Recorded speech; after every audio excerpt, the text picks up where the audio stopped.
ওম জ্ঞানতিমিরান্ধস্য জ্ঞানাঞ্জনা শলাকয়া চক্ষুरुन्मीलितं येन तस्मै श्रीगुरवे नमः। ओम नमो भगवते वासुदेवाय। ओम नमो भगवते वासुदेवाय। ओम नमो भगवते वासुदेवाय। भगवान श्रीकृष्ण श्रीमद् भगवद गीतार षष्ठ अध्यायेर सर्वशेष श्लोक 47तम श्लोके बोलছেন अर्जुन के उद्देश्य करे विश्ववासी के योगिनामपि सर्वेषां मतगतेन अंतरात्मना श्रद्धावान भजते जो माम सोमे जुकुत मामत। हे प्रिय अर्जुन, सकल যোগীদের মধ্যেও যে শ্রদ্ধাবান যোগী আমাতে লগ্ন অন্তরাত্মা দ্বারা আমাকে নিরন্তর ভজনা করে সেই যোগী আমার পরম শ্রেষ্ঠ মাননীয় হয়। যারা বলছেন যোগীকে যোগী বলতে সনাতন ধর্মের আমার সমস্ত শাস্ত্রের সারতত্ত্ব যে গীতায় আনা হয়েছে কর্মযোগী নিয়ে বোঝানো হয়েছে। কারণ সংসার ত্যাগ করলে তো আর কুরুক্ষেত্র যুদ্ধের প্রয়োজন ছিল না। সংসার আছে, ন্যায় অন্যায় থাকবে, ন্যায়ের পক্ষে অন্যায়ের বিরুদ্ধে, ন্যায় সত্য ধর্মের পক্ষে অসত্য দাঁড়িয়ে আমাদের এই সংসারে শান্তি প্রতিষ্ঠা করার জন্যই বলছেন যে যারা এই সংসারের সমস্ত কর্মের মধ্য দিয়ে ভগবান পরমাত্মার শরণাগত হয় তারাই হচ্ছেন যোগী। তারা হচ্ছেন কর্মের মাধ্যমে যেহেতু সমস্ত কর্ম করে আপনারা যে কাজ করছেন এখানে যারা আসছেন সবাই অনেক কিন্তু চিনি, সারাদিন কাজ করছেন কিন্তু সমস্ত কাজের মধ্যে সময় নিয়ে আছেন গোবিন্দকে দেখছেন, তাই এরই হচ্ছে যোগী। তবে এই যোগীদের মধ্যে আবার একটু আজকের যে বিষয়টা বলছেন সকল যোগী যারাই ভগবানকে ডাকছে সবাই যোগী, কিন্তু ভগবান বললেন সকল যোগীদের মধ্যে যে শ্রদ্ধাবান যোগী আমায় লগ্ন থাকে, আমার সব সময় আমায় লগ্ন থাকে সে এবং নিরন্তর আমার ভজনা সাধনা করে সেই যোগী আমারও মাননীয় হয়, অর্থাৎ আমিও তারে মান্য করি। দেখুন ভগবানকে আমরা সবাই মান্য করি, আর ভগবান ষষ্ঠ অধ্যায়ে বলছেন যে যে যোগী শ্রদ্ধাবান হয়ে আমায় লগ্ন থাকে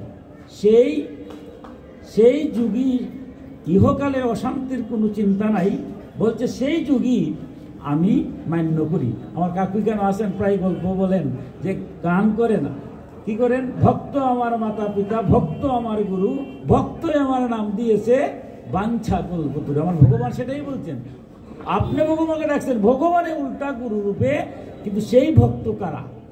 এই ভক্ত সম্পর্কে দেখুন, ভগবানের ভক্ত যখন ভগবানের কাছে মন দিয়ে দেয় তখন ভগ্ন যেমন মগ্ন হয়ে যায়, ভগবানও যদি সেই রকম ভক্ত পান ভগবানও মগ্ন হয়ে যায়। আজ অর্জুন কোনো প্রশ্ন করছে না, ষষ্ঠ অধ্যায় পরে কোনো উনি তো প্রশ্ন করে উত্তর চায়।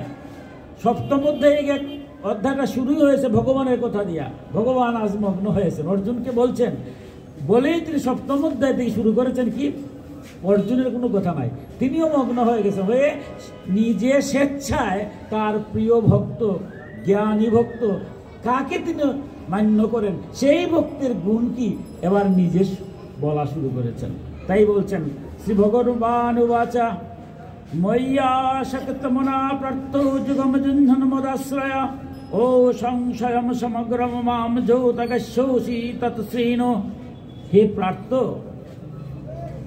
আমাতে অনন্য প্রেমে আসক্তিযুক্ত মন বিশিষ্ট মত পরায়ণ এবং যুগে লগ্ন হয়ে আমাকে সম্পূর্ণ বিভূতি বল ঐশ্বর্য গুণসমযুক্ত সকলের আত্মারূপ যে সকল নিঃসংশয়ে জানবে তা শুনো।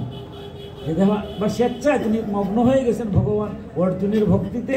তাই বলছি যে দেখো, যে অনন্যপ্রেমী ভক্তি, যারা আমাকে অনন্য প্রেম দ্বারা ভক্তির দ্বারা আমাকে সব সময় আমার সান্নিধ্যে থাকে, কাজকর্ম সব করে, কিন্তু এর মধ্যে আমার ছাড়ে না, যাকে আমিও মান্য করি তার সম্পর্কে আজ আমি তোমাকে বিস্তারিত বলছি, নিঃসংশয়ে, কোনো সংশয় ছাড়া আমি তোমার আজ বিস্তারিত সেই তত্ত্বকথাগুলো বলছি। জ্ঞানম তেহম সবিজ্ঞানম ইদম বক্ষামি অশেষতঃ যৎগত্মানো ইহ ভূহ অন্যতকা তভ্যম অবিশেষ্যতি। আমি তোমাকে এই বিজ্ঞান সহ তত্ত্বজ্ঞান সম্পূর্ণরূপে বলবো, যা জানলে এই সংসারে পুনরায় অন্য কিছু জানবার অবশিষ্ট থাকে না। আজকে তোমাকে আমি বলবো, কি বলবো দেখুন, বিজ্ঞান সহ তত্ত্বজ্ঞান। শুধু তত্ত্ব এক জিনিস, কারণ গীতাটা হচ্ছে উপনিষদের একটা অংশ, যদিও মহাভারতের অংশ, কিন্তু সর্ব উপনিষদকা বধুকদুকু পালনন্দন। সমস্ত বেদ আমাদের সনাতন ধর্মের প্রায় বলা হয় যে আপনারা বেদ আলোচনা করেন না কেন, কিন্তু বেদ আলোচনা করার মতো জ্ঞান থাকতে হবে। আর বেদ এরকম বঙ্গানুবাদ দিয়ে আলোচনা হয় না, ভাবার্থ। আর ঋষিরা ঐশী শক্তি দ্বারা যেটা পাইছেন সেটা ব্যাখ্যা করা অত সহজ নয়। তাই 4টা বেদকে ব্যাখ্যা করার জন্য 108খানা উপনিষদ সৃষ্টি হয়েছে। কিন্তু উপনিষদের ভাষা কিন্তু সহজ। শঙ্করাচার্যের মতো, যিনি শিব পুত্র হিসেবে গণা হয়, তিনি মাত্র 14টা উপনিষদের ভাবার্থ করে গেছেন। ওই 14টাই মোটামুটি পড়া যায়, বাকিগুলো আর বুঝেই যায় না যে এত কঠিন। এই 108খানা উপনিষদের উপর ভিত্তি করে 18টা পুরাণ হয়েছে, 4 লক্ষ শ্লোক। তারপরে যে মহাভারত 1 লক্ষ শ্লোক, 1 লক্ষ শ্লোকের এই 700 শ্লোক হচ্ছে গীতা। সকল উপনিষদ, সকল পুরাণ 20খানা স্মৃতির সারমর্ম। তাই কঠিন, এটা হলো উপনিষদের কথা, কারণ গীতাটা হচ্ছে উপনিষদ, জ্ঞান মার্গের কথা। আজকে বলছেন যে আমি তোমাকে বিজ্ঞান সহ তত্ত্বজ্ঞান। তাহলে শুধু তত্ত্বজ্ঞান এক জিনিস, আর বিজ্ঞান সহ, বিজ্ঞানটা কি? বিজ্ঞানটা হচ্ছে জ্ঞানের বিশেষণ। বিশিষ্ট যেমন তাকে বিশেষণও আছে, জ্ঞানের বিশেষণ। জ্ঞান যারা বিশিষ্ট, মানে ভগবানের যারা বিশ্লেষণ করে মূল তত্ত্বকথা। যেমন আমরা যদি কোনো বস্তুকে ভেঙ্গে ফেলি, অণু, পরমাণু, নিউটন, প্লুটন এবার বিজ্ঞানের ধারায় পাই, মানে একটা ক্ষুদ্রাতি ক্ষুদ্র জিনিস, একটা সূক্ষ্ম ব্যাখ্যা। আমার এই দেহটা আছে, বাইরে থেকে দেখতেছি আসলে দেহ কিছু নাই, এটা ব্যাখ্যা করে দেখা যায় যে এখানের মধ্যে একটা পাওয়ার আছে, একটা শক্তি আছে। ওই শক্তির দ্বারাই আমরা পরিচালিত হই। ওই শক্তিটাই হলো আসল, আমি কিছুই নেই। এই শক্তি যদি চলে যায় তাহলে কিছু হবে না। সেই যে শক্তিটাকে জানা, সেটি হচ্ছে বিজ্ঞান, বিশেষভাবে বিশ্লেষণ। আমি কে, আমি কোথায় ছিলাম, আমি কোথা থেকে আসলাম, এই তত্ত্বকথার বিষয়বস্তু যদি মূলে না যাওয়া যায়, তাহলে যেমন তত্ত্ব বোঝা যায় না। একটা আমার গাছ দেখলে পরে, পল্লব পাতা দেখলে পরে খুব আনন্দিত হই, কিন্তু আমরা পানিটা কিন্তু মূলে দিই। মূলটা যদি আমি বুঝি, তাহলে গাছ কিভাবে উজ্জ্বল হবে সেটা জানা যায়। তাই বলছে আজকে তোমাকে আমি সেই বিজ্ঞান সহ তত্ত্বজ্ঞানের কথা বলবো, যেটা জানলে তোমার আর কোনো জ্ঞানের প্রয়োজন হবে না। মনুষ্যানাম সহস্রেষু কষ্টিত যতোতি সিদ্ধয়ে যত তামপি সিদ্ধানাম কষ্টিত মাম ব্যক্ত তত্ত্বতঃ। কিন্তু সহস্র সহস্র মানুষের মধ্যে কোনো কোনো ব্যক্তি আমার প্রাপ্তির জন্য যত্ন করে থাকে। ওই যত্নকারী যোগীদের মধ্যেও কোনো পুরুষ মত পরায়ণ হয়ে আমাকে তত্ত্বত জেনে থাকে, অর্থাৎ যথার্থই জানে। দেখুন এখানের মাঝে অনেক কথা ধীরে ধীরে, কারণ আজকের যে বিষয়টা হচ্ছে বিজ্ঞান সংশ্লিষ্ট যে ব্যাখ্যা, সপ্তম অধ্যায়টা হচ্ছে বিজ্ঞান সংশ্লিষ্ট ব্যাখ্যা। সেখানেই প্রথমেই বলছেন যে অনেক দেখতেছো মানুষ, কিন্তু সব তো আর মানুষ না। প্রথমে মানুষের ব্যাখ্যা দিয়েছেন।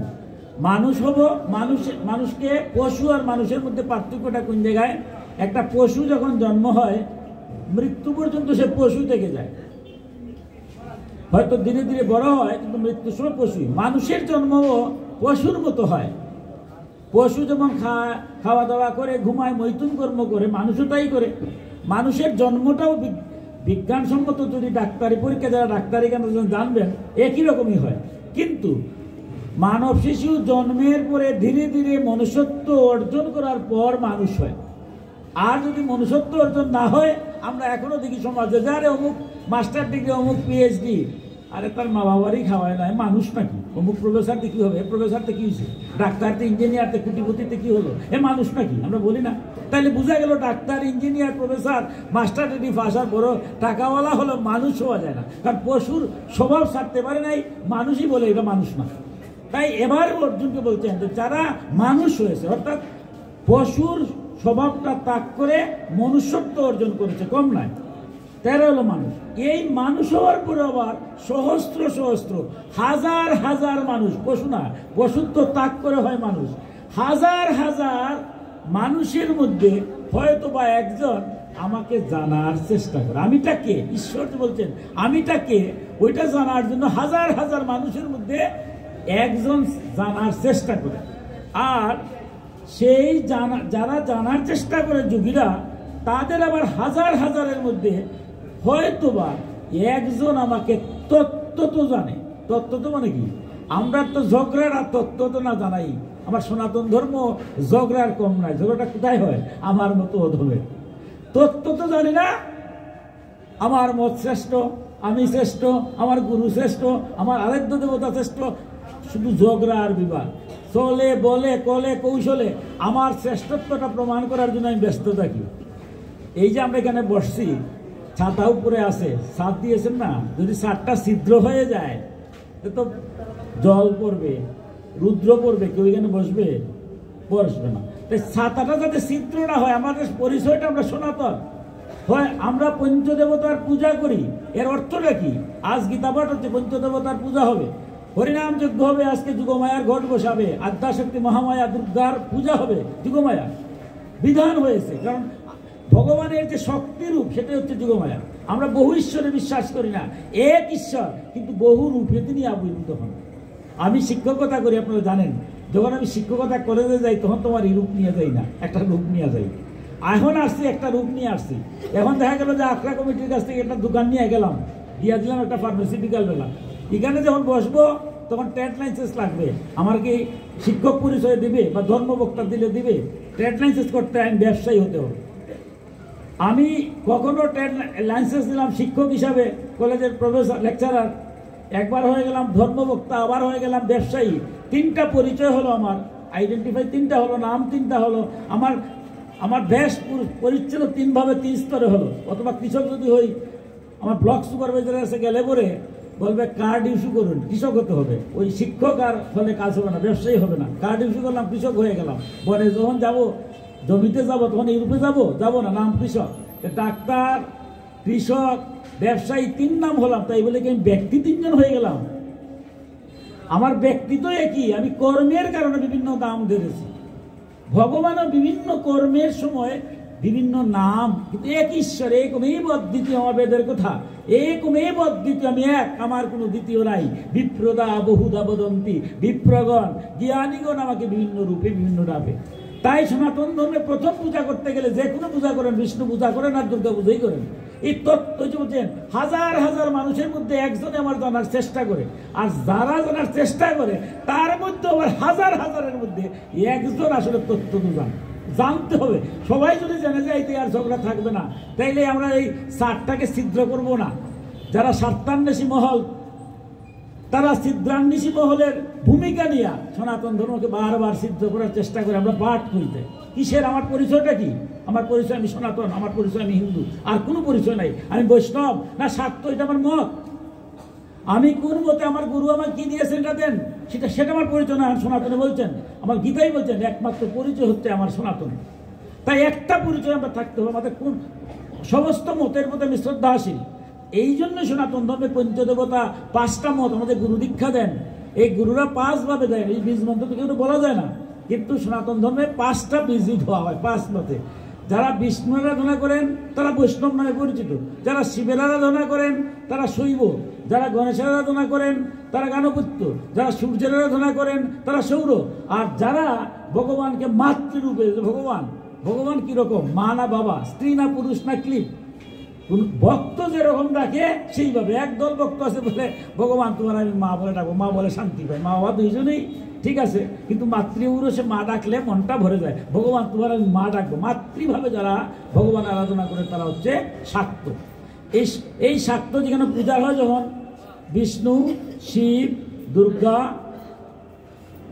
গণেশ, সূর্য, এই 5 জনের পূজার অর্থটা কি? যে আমার গুরুদেব, এই 5 জনের মধ্যে একটা ইষ্ট আমি পেয়েছি, এটা হচ্ছে আমার ইষ্ট, বাকিরা হচ্ছে দেবতা। তাই কাউকে আমি অপমান করা যাবে না, কারণ আমার ইষ্ট মত গুরু সে জগৎ গুরু। আমার গুরু যদি জগতের সবার মধ্যে আছেন, তা আপনার গুরুর মধ্যে কি আমার গুরু নাই? তা আপনার গুরু নিন্দান করতে পারি? তাহলে আমার গুরু নিন্দি হয়। আমার আরাধ্য যদি সমস্ত বিশ্ব ব্রহ্মাণ্ডে আছেন, তাহলে আপনার আরাধ্যের মধ্যে কি আমার আরাধ্য নাই? আপনার আরাধ্য যদি আমি অবহেলা করি, তাহলে আমার আরাধ্যকে বলা হয় না? এই তত্ত্বটা জানার নামই বলছে অর্জুনকে, বলছেন অর্জুন এই তত্ত্বটা জানবো, জানে যারা সেটাই হচ্ছে তত্ত্ব। তো আমাকে জানে, কিন্তু অনেকে এটা জানে না। এবার বলছেন ভূমি ও পুয়ানলো বায়ু ক্ষমো মন বুদ্ধি এবচ অহংকার ইতিয়ম মে ভিন্না প্রকৃতি অষ্টদা। হে অর্জুন, পৃথিবী, জল, অগ্নি, বায়ু, আকাশ, মন, বুদ্ধি আর অহংকার, এইভাবে 8 ভাগে বিভক্ত আমার প্রকৃতি। এই সংসারে আমি একমেব অদ্বিত, আমি এক, বিভিন্ন সময় বিভিন্ন রূপ ধারণ করি। আর আমার যে আমি যেটা আছি সেটা হচ্ছে অপরা, মানে ক্ষয় হয় না, ভঙ্গুর নয়, নষ্ট হয় না। আর আমার একটা পরা প্রকৃতি আছে, অপরা এবং পরা দুইটা। এই যে আমরা দেহটা কিন্তু অপরা প্রকৃতি, মানে ভঙ্গুর, নষ্ট হয়ে যায়। 8টা বস্তুর দ্বারা আমি আশ্রিত আছি। এই 8টার মধ্যে কি কি বলছেন? পৃথিবী, 8টা মধ্যে আছে পৃথিবী, জল, অগ্নি, বায়ু, আকাশ, আর মন, বুদ্ধি এবং অহংকার। এই 8টাই হচ্ছে আমার প্রকৃতি। আমি হচ্ছে পরম পুরুষ, আর 8টা প্রকৃতি, এই মিলেই আমার জগৎ সংসার। এর বাইরে কিছুই আর নাই, এবং সর্বত্রই আমি বিরাজমান। যেমন আমার এই দেহটা, যে এই দেহটা যেমন সনাতন ধর্মে, কিন্তু এই দেহটাও পঞ্চভূত আমরা বলি। এই 8টার মধ্যে 5টা পঞ্চভূত দ্বারা, আর মন, বুদ্ধি আর অহংকার আমার দেহের মধ্যে থাকে, অবস্থিত থাকে। এটার থেকে আমার ষড়রিপু আরো বিশ্লেষণ করা হয়েছে। আমরা সনাতন ধর্মে এই পঞ্চভূতের থেকে আসছি, পিতৃ ঔরসে মাতৃগর্ভ থেকে আমার দেহের উৎপত্তি হয়েছে। আবার যখন আমরা মারা যাওয়ার আবার বলি পঞ্চভূতে আমরা লীন হয়ে যাই। আমরা যে দাহ করা হয়, কেন দাহ করা হয়? কারণ পঞ্চভূতেই দেহ পঞ্চভূতে লীন হয়। যখন একটা লোক মারা যায়, তখন দেখবো আমরা শ্রাদ্ধের চিঠিতে কি লিখি? তিনি শেষ নিঃশ্বাস ত্যাগ করেছেন।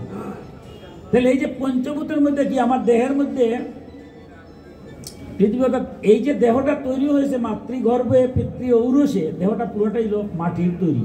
আমরা যে পৃথিবী যখন তৈরি হয়েছে, তখন যে বিশ্লেষণ সৃষ্টিতত্ত্বে ব্যাখ্যা করা হয়েছে, এটা আমরা যে দেহটাই হচ্ছে মাটির, শেষে মিশে যাবে মাটির সাথে। তাইলে কেন পৃথিবী বলতে মাটি বোঝাচ্ছে, জল আছে, অগ্নি আছে, বায়ু আর আকাশ। এই পঞ্চভূতের মধ্যে যখন প্রতিক্ষণ আমার ভগবান আসছেন আর যাচ্ছেন, কি রূপে? বায়ু রূপে। অর্থাৎ আমরা যদি শ্বাস নিচ্ছি আর আসছি, এত ভগবান আছেন। যদি ভগবান আমার দেহের মধ্যে শ্বাস ছেড়ে দিলাম, আর যদি প্রবেশ করেন না, তখনই আমাকে মৃত বলে গণ্য করা হয়। যখন শেষ নিঃশ্বাস, মানে আমরা যখন এই ভগবান আমার দেহ থেকে চলে যাবেন আর আসবেন না, তখন শেষ নিঃশ্বাস ত্যাগ করলাম। বায়ু, এই যে পঞ্চভূতের বায়ু চলে গেল, বায়ু চলে গেলেই আমার দেহটা কিন্তু আরো 4টা বস্তু থেকে যায়। মানুষ মারা যাওয়ার সাথে সাথে দেখবেন একদম ঠান্ডা হয় না, কিছুক্ষণ পরে ঠান্ডা হয়। তার মানে কি? আমার দেহের মধ্যে অগ্নি আছে। আমরা যেটা বিজ্ঞানের ভাষায়, আজকের যে বিষয়টা তো বিজ্ঞানসঙ্গত, এই বিজ্ঞানে কি বলছে? অগ্নাশয়। প্রতিনিয়ত আমাদের আমরা অগ্নাশয়টা অত্যন্ত গরম করে। বায়ু চলে গেলেও কিন্তু আমরা দেহটা গরম থাকে, মানে অগ্নাশয়টা একটু কিছুক্ষণ সময়, বায়ু চলে গেলে কিছুক্ষণ সময় একটু করে দেবেন, আস্তে আস্তে দেহটা একদম ঠান্ডা হয়ে যায়, মানে 2টা শেষ। অগ্নি চলে গেল, তাহলে আর 3টা রইল কি? পৃথিবী মানে মাটি, জল আর বায়ু, আকাশ। এই 3টার জন্য আমরা কি করি? আমরা দাহ করি। দাহতে যখন অগ্নি প্রজ্বলিত হয়, তখন দেহের মধ্যে যে জল আছে, জলটা নিঃশেষিত হয়, আর আমার দেহের যে মেদ আছে সমস্ত অগ্নিতে মাটির সাথে মিশিয়ে দেয়। এরপরে কি থাকে? আকাশ মানে কি? শূন্য। অর্থাৎ এই বিশ্ব ব্রহ্মাণ্ডটা হচ্ছে শূন্য। শূন্যের উপরে আমরা আছি। আমার দেহের মধ্যে ভগবান আসছেন আর যাচ্ছেন, মধ্যে আমার দেহহানা আছে। যখন চলে যাবে তখন এটা শূন্য হয়ে যাবে। এই বিশ্ব ব্রহ্মাণ্ডটাই হচ্ছে শূন্যের উপরে আমরা আছি। তাই বলছেন যে এই যা কিছু তুমি দেখতেছো সবই আমার অপরা প্রকৃতি, এগুলা ভঙ্গুর, আজ আছে কালকে নাই। অপরায়ম ইতো তু অন্যাম প্রকৃতিম বিদ্ধি মে পরাম জীবভূতাম মহাবাহু জয়াইদম ধার্যতে জগৎ। এই 8 প্রকার অপরা অর্থাৎ আমার জড় প্রকৃতি, হে মহাবাহু, এ থেকে ভিন্ন আমার জীবরূপ পরা অর্থাৎ চেতন প্রকৃতিতে জানো, যা দ্বারা এই জগৎ ধারণ করা যায়। অর্জুনকে বলছেন, অর্জুন এই যে দা দেখতেছো জগতে যা কিছু আছে সবটাই আমার অপরা প্রকৃতি। বাইরে থেকে মনে হয় এগুলা স্থায়ী, কিন্তু আসলে কোনোটাই স্থায়ী নাই। যেমন একটা ব্রিজ আছে, ব্রিজের উপর দিয়ে একটা লোক যাচ্ছে, একজন সাধুকে প্রশ্ন করছে যে দেখো এই যে লোকটা যাচ্ছে, লোকটা তো চলমান কিন্তু ব্রিজটা হচ্ছে স্থায়ী। সাধু বলছেন তুমি কি দেখতে পাচ্ছ? আমি তো দেখতে পাচ্ছি দুটোই চলমান। কিরকম? একটা লোক হেঁটে যাচ্ছে ব্রিজের উপর দিয়া, পুলের উপর দিয়ে যদি হেঁটে যায় এটা চলমান বুঝেই যায়, আর ব্রিজটা তো একদম স্থির আছে। সাধু বলছে একটু চিন্তা করো, এই ব্রিজটা আজ থেকে 100 বছর পরে কি না থাকবে? কোথায় যে যাবে? আজ থেকে হাজার হাজার বছর আগে অনেক ছিল, ভূমিকম্পই হোক আর যেভাবে হোক ধীরে ধীরে এগুলা ক্ষয়প্রাপ্ত হয়েছে। তাহলে তুমি অন্তরাত্মা দিয়ে চেয়ে দেখো যে মানুষটাও যেভাবে প্রবাহমান, এই ব্রিজটাও প্রবাহমান। এই জগতে এমন কি জিনিস আছে যেটা চিরস্থায়ী থাকবে? যেদিকেই তাকাই না কেন কোনো কিছু চিরস্থায়ী নয়। এমন কি বলছেন আমার দেহটাও নাই। এই মুহূর্তে যে আমি দেহ করতেছি, অর্জুনকে বলছেন অর্জুন তুমি যে দেহ নিয়ে বড়াই করতেছি, এই দেহটাও তোমার নাই। যে কোনো মুহূর্তে যদি প্রাণবায়ু চলে যায় তাহলে দেহটাও তোমার নাই। তাই এই অপরা প্রকৃতির মধ্যেও একটা পরা প্রকৃতি, অর্থাৎ এই দেহর মধ্যে আরেকজন দেহী রূপে বিরাজ করছে। তুমি সেই তত্ত্বটা জানার চেষ্টা করো, তখনই তুমি দেখবে ইহকালে শান্তি পাবে। কারণ আমার অশান্তির দাবানল কেন? আপনার মাথায় বাড়ি দেব, আপনার কাছ থেকে আমি বড় হব, কিভাবে আমার নিজের শান্তি পাই গেছে, আপনারও শান্তি দেই না, নিজেও শান্তি পাই না। কারণ আমার মধ্যে যিনি ঈশ্বর আছেন এই তত্ত্বকথা যখন আমি জানবো, তখন আপনার ক্ষতি আমি করতে পারবো না। কারণ আপনার মধ্যে কি ভগবান নাই? আমার মধ্যে যদি উপলব্ধি করি ভগবান আছেন, আপনার মধ্যে ভগবান আছেন। আপনাকে আমি হিংসা নিন্দা যাই করি, আপনার তো বুঝলেন না, কিন্তু আমার ভিতরে যিনি আছেন অন্তর্যামী, সে তো সব বুঝে। আমার বাইরের এক রূপ, ভিতরের আর এক রূপ, এর লাগে বাঁচবো। তাই বলছেন হে অর্জুন, সেই তত্ত্বটা জানো, তোমার দেহের মধ্যে দেহী রূপে যিনি আছেন তার তত্ত্ব তুমি যদি জানো, অনুভব করো। আমরা তো দেখি না, এক ঈশ্বরের দেখাটা তো খুব কঠিন। আপনারা যারা ভক্ত আছেন তো জগন্নাথ দেখছেন, আমি কি দেখতে পারছি আমার মতো? তাই বলে কি জগন্নাথ নাই? এটা তো অনুভবের বিষয়। অনুভবটা তো অন্য জিনিস। যেমন একটু সন্ন্যাসীকে জিজ্ঞাসা করছে একজন যে ঈশ্বর একজন একটু আছে না আমাদের মধ্যে ভক্ত, আমরা পরে দেখবো 4 প্রকার ভক্ত আছে। 1 প্রকার ভক্ত আছে জিজ্ঞাসু, এইভাবে ভগবান মানবে না। জগন্নাথ আছে, মানবে না, জগন্নাথ দেখাইতে হবে। এরকম বড় সাধুদের মধ্যে আছে। আমার বিবেকানন্দ কি কম ছিলেন? বিবেকানন্দ তো রামকৃষ্ণকে বলছেন কিসের কালী, দেখাইতে পারো নি কালী, ভগবান আবার আছে। কিন্তু রামকৃষ্ণ বলছেন তুমি সাধক, হ্যাঁ কি তোর ভাবে দেখছি ঠিক সেই রকম দেখছি। এটা তো সাধন মার্গে ছাড়া অসম্ভব না। সাধুকে বলছে ঈশ্বর তো নাই, ঈশ্বর তুমি দেখাইতে পারবা? এই কয়েকদিন পর পর তোমরা ধর্মসভা করো, বক্তব্য দাও, আর এই করো সেই করো, আর কীর্তন করো, আসে নাকি জগন্নাথ? এইভাবে যখন বলছে তোমার জগন্নাথ কিছু নাই, জগন্নাথ নাই, অযথা জগন্নাথের সামনে আরতি করো, কীর্তন করো। উনি কি করছে? কোনো উত্তর না দিয়ে পাশে ছিল একটা পাথর, একটা ঢিল মারি দিচ্ছে মাথার মধ্যে। হায় হায়, সাধু মানুষ ঢিল মারলো। ঢিল মারতে বলছে তোমার সাধু, তোমার এই প্রশ্ন করলাম, ভগবান নাই, তোমরা এই সমস্ত সব উল্টাপাল্টা করতেছো, ঈশ্বর আছে নাকি? অযথা কীর্তন পাঠ কীর্তন করতেছো, আর তুমি সাধুই আমার উত্তর তো পারোই না। আর মানে তো ভগবান তো নাই, ভগবান নাই বিদায়ী তুমি উত্তর দিতে পারো না, আমার মাথায় দিয়ে দিচ্ছ। উনি কি কেস দিয়ে দিচ্ছে বর্তমান সমাজে, যে মামলা করে দিচ্ছে।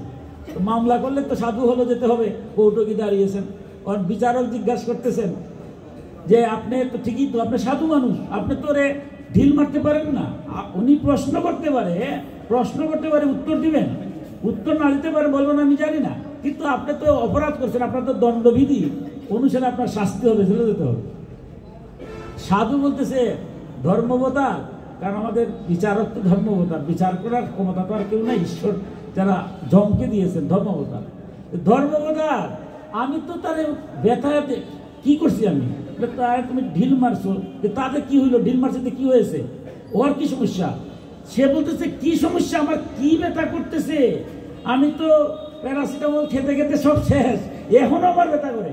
তখন সাধু বলতেছে, আরে ব্যথা করে দেখাও তো তোমার ব্যথাটা কোথায়। এখন সে বলছে, আরে দেখুন মহামান্য আদালত, কত বড় আপনার সামনে উনি তখন আমারে বলতেছে, আমি ব্যথা কি দেখানো যায়? ব্যথা দেখাইবার বিষয়? আমারে উনি মারছে, ঢিল মারছে, ব্যথা করতেছে, প্যারাসিটামল খাইছি, খাইয়া কোনো রকমের কৌটো আসছি, আপনার সামনে বলতেছে উনি দেখাও তোমার ব্যথা। ব্যথা কি দেখার বিষয়? এটা অনুভবের বিষয়। এবার সাধু যিনি বলতেছেন ধর্মাবতার, আমার উত্তর তো হয়ে গেছে, আমি তো তার উত্তরে দিয়েছিলাম, এই অনুমতি তার নাই, এর লাগে বলতে ভগবান নাই। এবার তার অনুমতি হয়েছে। ব্যথা যেভাবে দেখা যায় না, অনুভব করা যায়, আমার ভগবান কিন্তু অনুভব করতে হয়। দেখা কি তো সহজ, আমি তো তার উত্তর দিয়েছি মাত্র, আমি তো তারে মারি নাই। এবার খালাস হয়ে গেছেন। এই যে অনুভূতির ব্যাপার, আমি যে আলী হার বাহাদুরি করতেছি, আমি এই মুহূর্তে যদি মারা যায়, এই মুহূর্তে মারা যাবো না, কেউ বলতে পারবেন? এই মুহূর্তে আমার প্যারালাইজড হবে না, কেউ বলতে পারবেন? কেউ বলতে পারে না। তাইলে আমার ভিতরে একজন আসেন, এটার অনুভব করতে হবে। আসেন বললে আমার চোখের সামনে আত্মীয় স্বজন সবাই চলে যাচ্ছে, কেউ আটকাতে পারি? টাকা বৃত্ত যতই থাকে না কেন, একটা সময় যদি মারা যায় কিছু আটকানো যায় না। তাই বলছেন অর্জুন, এই তত্ত্বটা জানো যে তোমার ভিতরে কে আছে। তুমি যে খালি বলতেছো আমি যুদ্ধ করবো না, ন্যায় সত্য ধর্মের উপরে তুমি দাঁড়াবে না, তুমি কে? তুমি কে? কোথা থেকে আসছো? তুমি যাবে কোথায়? তাই তত্ত্বটা তোমার, তুমি যখন অনুভব করবে যে এই সংসারে আমি বলতে তো কিছুই নাই, ভগবান আমার ভিতরে আছে, অত যতক্ষণ আছি ততক্ষণ যেন আমি ন্যায় সত্য ধর্ম পথে চলি, অন্যায় অবিচার অত্যাচারকে আমি যাবো না, সমর্থন করবো না, তবেই তুমি শান্তি পাবে। এবার বলছেন, এতদ্জনীনি ভূতানি সর্বাণি তু উদাহরয়া অহম কৃষ্ণস্য জগৎ প্রভু প্রলয়োততা। হে অর্জুন, এইরূপ জ্ঞান করো, সকল ভূত এই দুই প্রকৃতি হতে উৎপত্তি বিশিষ্ট, আমি সম্পূর্ণ জগতের উৎপত্তি ও প্রলয় রূপ, অর্থাৎ সম্পূর্ণ জগতের মূল কারণ আমি। হে অর্জুন, এই সংসারে দুইটার, একটা হলো পরা প্রকৃতি আর একটা হলো পরা প্রকৃতি। যেটা দেখবা জড় বস্তু আছে এগুলো সব অপরা, বংশ ক্ষণস্থায়ী। যারা জীব আছে তারাও ভঙ্গ, তারাও চিরদিন থাকবে না। কিন্তু তাদের ভিতরে যে অংশটা আছে পরমাত্মার অংশ, জীবাত্মা রূপে, সেটাই হচ্ছে আমি। আমি এই বিশ্ব ব্রহ্মাণ্ড সমস্ত কিছু সৃষ্টি করেছি, সমস্ত মধ্যে আছি।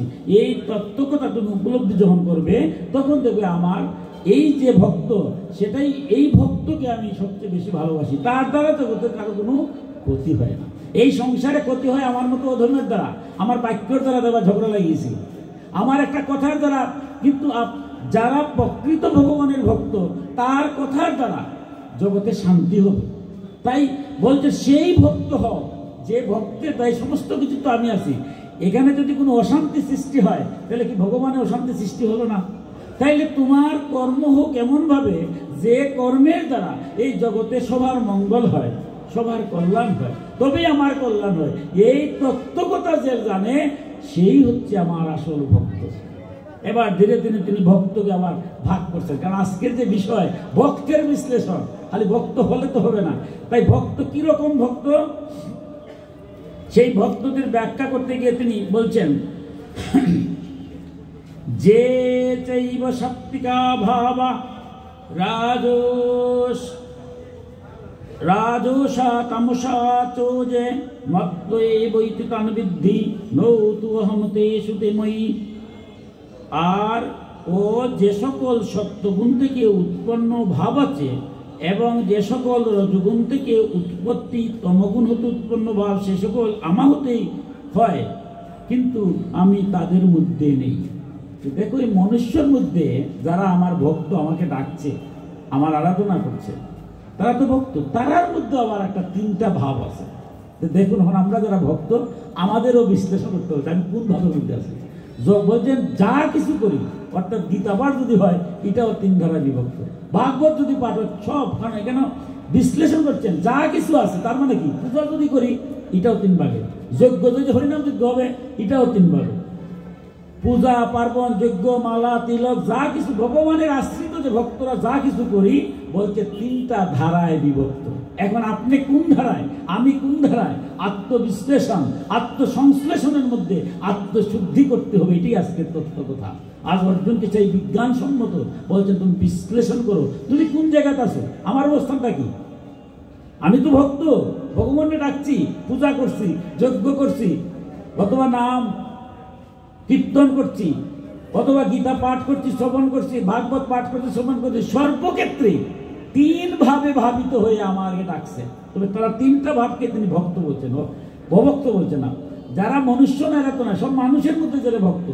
এবার এই ভক্তের মধ্যে বলছেন এরা আবার তিনটা ভাগে বিভক্ত। কি কি? একটা হচ্ছে সাত্বিক ভাব, একটা হচ্ছে রাজসিক ভাব, একটা হচ্ছে তামসিক ভাব। যে কেউ আমার পূজা করতে সাত্বিক ভাব নিয়ে, এই যে আপনারা করতেছেন মধু একবার কায় মনোবাক্যে সাত্বিক ভাব নিয়ে, আবার কেউ বা পূজা করছে আমাকে তামসিক ভাব নিয়ে, আবার কেউ বা করছে রাজসিক ভাব নিয়ে। তাই তিনটার ঊর্ধ্বে যখন আপনি উঠে যাবেন, বুঝবেন কোনটা সাত্বিক, কোনটা রাজসিক, কোনটা তামসিক। তখন আপনি তিনটার ঊর্ধ্বে যখন উঠে যাবেন, তখন দেখবেন আপনার মধ্যে আর কোনো ভেদ বুদ্ধি থাকে না। যতক্ষণ আমার ভেদ আছে, আমি তো ত্রিগুণাতীত হওয়া, এরপরে বলছি আরো কঠিন। ত্রিগুণাতীত মানে কি? তখন আপনার এই ভেদ শক্তি থাকবে না, তখন আপনার হয়ে যাবেন একদম পুরাপুরি আমরা যেটা বলি সন্ন্যাসী। কিন্তু এই স্তরে যাওয়ার আগে আমার উত্তম নিশ্চিন্তে চলে অধমের সাথে, তিনি মধ্যম যিনি চলেন তোফাতে। আমার গীতার কথাগুলি বঙ্কিমচন্দ্র চট্টোপাধ্যায় মধুরভাবে ব্যাখ্যা করেছেন, সাহিত্যে রবীন্দ্রনাথ ব্যাখ্যা করেছেন। তো আমরা যারা উত্তম ব্যক্তি, তারার কাছে যদি সুরেরটা আসে ভালো হয়ে যাবে। আর আমি যদি সুরের লোকে চলি, দেখবো আমি হয়ে গেছি সুর। তাই বলছেন অর্জুন, ত্রিগুণাতীত হতে হবে। আগে তুমি এর নিচে ত্রিগুণাতীত না, আমি সবার সাথে চলবো, এটা পারবো না। এই আগে তুমি সাত্বিক, রাজসিক, তামসিক ভাবে গিয়ে তুমি সাত্বিক হও, রাজসিক আর তামসিক বাধ্য। আর সাত্বিক হওয়ার পরে এরপরে একটা সময় দেখবে যে সবরে তুমি নিয়ে আসবে। আমার নিত্যানন্দ প্রভুরে সংস্পর্শে জগাই মাদের আছে, জগাই মাদের পূজা আমরা করতেছি, কিন্তু এই স্তরে যাওয়া তো সহজ নয়। তাই বলতে তুমি আজকে তুমি সাত্বিক, রাজসিক এবং তামসিক। কারণ গীতার কথাটা খুব কঠিন। অর্জুনকে বলছেন, হে অর্জুন, শাস্ত্রবিধি লঙ্ঘন করিয়া কোনো কার্য করিও না, করিলে ইহকালেও শান্তি নাই, পরকালেও মুক্তি নাই। হে অর্জুন, কোনো কর্ম করিতে হলে শাস্ত্র জানো, জানিয়া শাস্ত্র অনুযায়ী কর্মে প্রবৃত্ত হও। তাহলে একটা করলেই হবে না। সেই এই যে শ্লোকগুলা, এই যে গীতার যে শ্লোক 700 শ্লোক, ভাগবতের 18,000 শ্লোকে ব্যাখ্যা করছে। 18,000 যে শ্লোক, সমস্ত গীতাকে যদি আপনি ধারণ করতে না পারেন, কারণ গীতাটা হলো দুগ্ধ, সর্বমণি দুগ্ধ, এটা দুগ্ধ স্বরূপ। এরপরে তো ভাগবত তুলে আরো উর্দি গেল ননি, যেটা আমার মায়েরা দুগ্ধ থেকে কিন্তু ননি তৈরি করেন, মাখন তৈরি করেন। মাখন তৈরি হবে কেন? দুধই যদি সৃষ্টি না হয়, দুধই যদি না থাকে, তো মাখন হবে কোথা থেকে? তাই ভাগবতের যত ব্যাখ্যা, সমস্ত গীতারই কঠিন, এটা তো উপনিষদের ভাষা, কঠিন। এই কঠিনগুলাকে সহজভাবে গল্পের মাধ্যমে 18,000 শ্লোকে সুখদেব গোস্বামী ব্যাখ্যা করেছে। এই যে সত্য, রজ এবং তম, সেটা ভাগবতে কি মধুর ব্যাখ্যা করেছে। মানে এখানে বলতে সত্য, সত্যগুণকে, সত্যগুণের অধিকারীকে। আমি যদি ভক্ত, জানতে তো হবে আমার যে আমি তামসিকতা বাদ দেবো। তামসিক ভক্ত কে? রাজসিক ভক্ত হবো না, রাজসিক ভক্ত কে? সেটাই ভাগবতের 3য় স্কন্ধের 29 অধ্যায়ের 8, 9 এবং 10 নম্বর শ্লোকে সুখদেব গোস্বামী কি মধুর ব্যাখ্যা করেছেন। বলছেন, অভিসন্ধায় জুল হিংসামদম মমমার মাৎসর্যমেব বা সংস্রৌ বিভিন্ন নিকভাবময়ী কুজ্জাতসতামস।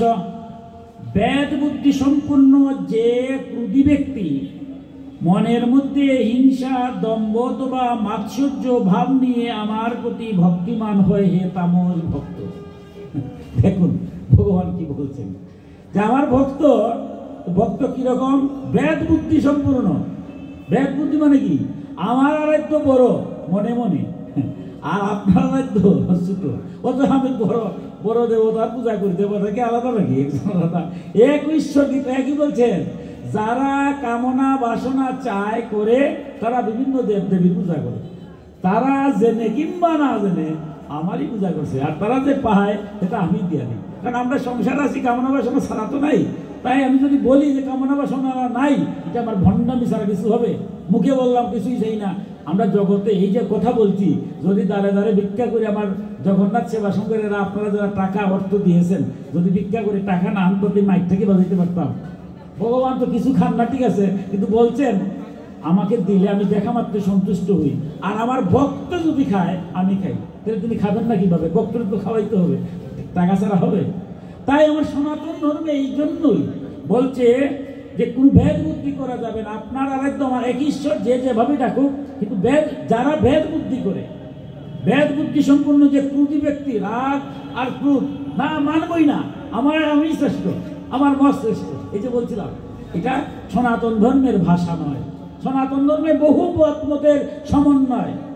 এখানে প্রতিটা মতের প্রতি আমরা শ্রদ্ধাশীল, কাউকে আমরা অবজ্ঞা করব না। যদি করি তাহলে ভাগবতে আছে, আমার স্বয়ং ব্রহ্মার পুত্র দক্ষরাজ শিবনিন্দা করেছিলেন, কি হলো? ছাগল মুন্ড লাগানো হয়েছে। কিন্তু দুঃখ ও দুর্ভাগ্যের বিষয় আর সনাতন ধর্মে তাও আমরা দেখি আমার মতো অধম কত বিভেদ সৃষ্টি করার জন্য আমরা ব্যস্ত হই। কিন্তু কেন, কোথায় বিভেদ সৃষ্টি করবে? আমার সনাতন ধর্মে তো বিভেদের স্থান নাই।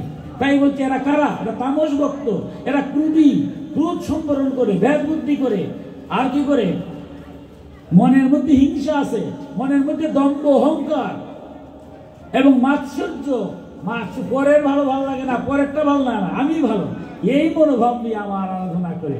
তবে অর্জুনকে পরে বলছেন, অর্জুন এরাও আমার ভক্ত। কারণ এরা ভক্ত বলছেন এই কারণেই, যেগুলা করতে করতে একটা সময় বুঝবে যে হিংসা করে ভগবানকে রাখা যায় না, অহংকার নিয়ে রাখা যায় না, এই করতে করতে এক সময় তার মধ্যে শান্তিকে যেতে হবে।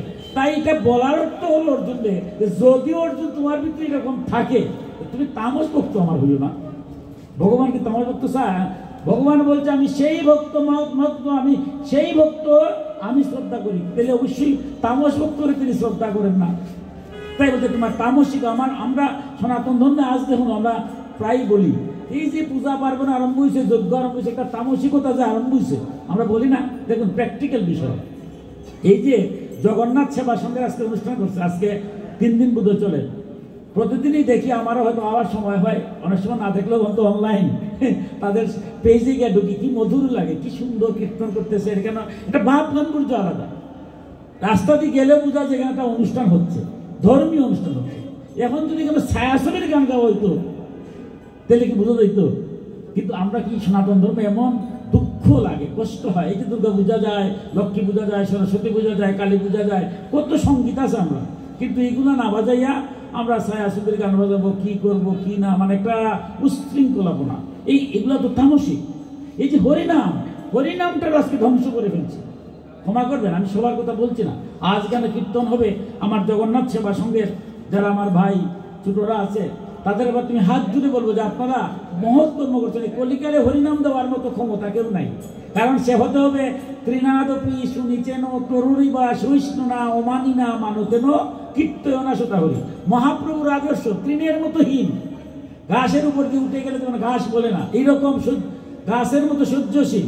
নিজের সম্মান নাই, সাদা কাটতে গিয়ে কত অপমান সে করে, কিন্তু নিজের সম্মান না করে সবাইকে কৃষ্ণ জ্ঞান যে সম্মান করে, কলিকালে তারাই হরিনাম যজ্ঞ করার ভগবানের নাম নিতে পারে। তো আজকে সেবা সঙ্গে যারা দাঁড়ে দাঁড়ে ভিক্ষা করে আপনি কীর্তনের আয়োজন করেছেন, সবাই ভিক্ষা দিয়েছে, কারণ আপনি একা তো পারবেন না। মহাপ্রভু তো আবার এই যে বলতে মাৎসর্য এবং অহংকার চূর্ণ করে দিতে হবে। আমার যত বড় টাকাওয়ালাই হই, আমি যদি হরিনাম কীর্তন দেই, দেখবেন দধির বান্ড ভাঙ্গার দিন ভোরবেলা নগর কীর্তনও যেতে হবে। আমি নিজের টাকা খরচ করছি, কিন্তু ওই নগরের কীর্তন থেকে যে চাউল ডাল যা পাই তাই নিয়ে আমার গোবিন্দের পরের দিন দেওয়া লাগে। কারণ অহংকার শূন্য হতে হবে, অহংকার রাখতে হয় না। যারা টাকা পয়সা দিল হরিনাম যজ্ঞের জন্য, কালকের থেকে কেন হরিনাম যজ্ঞ হবে। কি নাম? 16 নাম 32 অক্ষর। দেখুন আমরা খুব দুঃখ হয়, খুব কষ্ট হয়। 16 নাম 32 অক্ষর, এই যে 16 নাম 32 অক্ষর কোথায় আছে? কলিসন্তরণ উপনিষদ, 158 উপনিষদের মধ্যে কলিসন্তরণ উপনিষদে এই হরিনামের মাহাত্ম্য দিয়েছে। বৈষ্ণবীয় তন্ত্রশাস্ত্রে স্বয়ং দেবাদিদেব এই হরিনামের মাহাত্ম্য এবং বর্ণনা দিয়েছেন। স্বয়ং ভগবান শ্রীকৃষ্ণ মনুষ্য দেহ নিয়ে যখন আসছেন, তখন তিনি শিবের আরাধনা করার পরে শিবের নির্দেশে তিনি যুগমায়া আরাধনা করেছেন। বৃন্দাবনে কাত্যায়নী রূপে আরাধনা করে এই হরিনাম শিরোনাম 32 অক্ষর পেয়েছিলেন। যে জন্য বৃন্দাবনে গেলে দেখবেন আগে কাত্যায়নী মন্দির দেওয়া লাগে, হরিনাম কীর্তন হলে দেখবেন যুগমায়ার গোড় বসানো লাগে। অর্থাৎ আদ্যা শক্তিকে আরাধনা করে এই শিরোনাম 32 অক্ষর কলিকালের তারক ব্রহ্ম নাম। 4টা যুগে 4টা তারক ব্রহ্ম আছে। অর্থাৎ যে মন্ত্র বললে যত ধরনের তাড়না আছে, যত ধরনের অশান্তি আছে, সব দূরীভূত হয়, এর নাম হলো তারক ব্রহ্ম। এর চেয়ে কোনো মন্ত্র বড় নাই, মহামন্ত্র। দেখুন আমরা যারা চড়ক পূজাতে দেখি মন্ত্র আছে না, বর্ষি কাটতেছে, মা আদ্যা শক্তি নাচতেছেন, মন্ত্র কি গুণ নাই? এটা হচ্ছে মহামন্ত্র। এটা ছিল যখনই কলিকাল উৎপত্তি, ভগবান শ্রীকৃষ্ণ যাওয়ার আগে এটা রেখে গেছেন। তিনি মনুষ্য দেহ আসার পরে যে কলিকালের মানুষ পারবে না সবকিছু, ওই তারক ব্রহ্ম নাম। আমরা যে 5টা মতের গুরুরা আমাদের দীক্ষা দেন, এটা শাক্ত মতই হোক, বৈষ্ণব মতই হোক, শৈব মতই হোক, কর্ণশুদ্ধি ছাড়া যারা গুরু আছেন এখানে অনেকেই অনেকে আছেন, কর্ণশুদ্ধি ছাড়া বীজ মন্ত্র দেওয়া যায় না। কিন্তু কর্ণশুদ্ধি মহানাম, এই যে শিরোনাম 32 অক্ষর, ওটা দিয়ে কর্ণশুদ্ধি হবে। এরপরে আপনি গুরু বীজ দিবে। যারা গুরুতত্ত্ব বিজ্ঞান যারা পড়েছেন, যারা দীক্ষা দেন, তারা জানেন। তাহলে কর্ণশুদ্ধি হরিনাম ছাড়া হয় না। আপনি পূজা দুর্গা যাই করেন, কলিকালে দুর্গা পূজার পরে দেখবেন যজ্ঞ হয়, পরে বলা হয় কি, হরেন নাম হরেন নাম হরেন নামইব কেবলম কলো নাস্তেব নাস্তেব নাস্তেব গতিরন্যতা। হরে কৃষ্ণ কৃষ্ণ কৃষ্ণ হরে হরে, হরে রাম রাম রাম হরে হরে। অর্থাৎ আমি যে যজ্ঞ করলাম এটার মধ্যে অনেক ত্রুটি বিচ্ছুতি থাকতে পারে, এই হরির নামের দ্বারা সমস্ত ত্রুটি আমার বিনাশ হয়। তো এটা কিন্তু মহামন্ত্র, সেটাকে বাইরে কেউ আনে নাই। আমার প্রেমবতার মহাপ্রভু 535 বছর আগে ধরুন উনি এসে কিন্তু কীর্তনের ব্যবস্থা করে দিয়েছে। এটা কি এর আগে ছিল না? কলিসন্তরণ উপনিষদ, বৈষ্ণবীয় তন্ত্রশাস্ত্রে তো হাজার হাজার বছর আগে ওই ব্যাসদেবে কখন সৃষ্টি করে গেছেন, কিন্তু কেউ এসে বার করলো না। মহাপ্রভু এসে দেখলেন যে এই যে এর চেয়ে তো বড় মহামন্ত্র তারক ব্রহ্ম নাম, এটাকে আমরা কীর্তন করি। তিনি কি করলেন?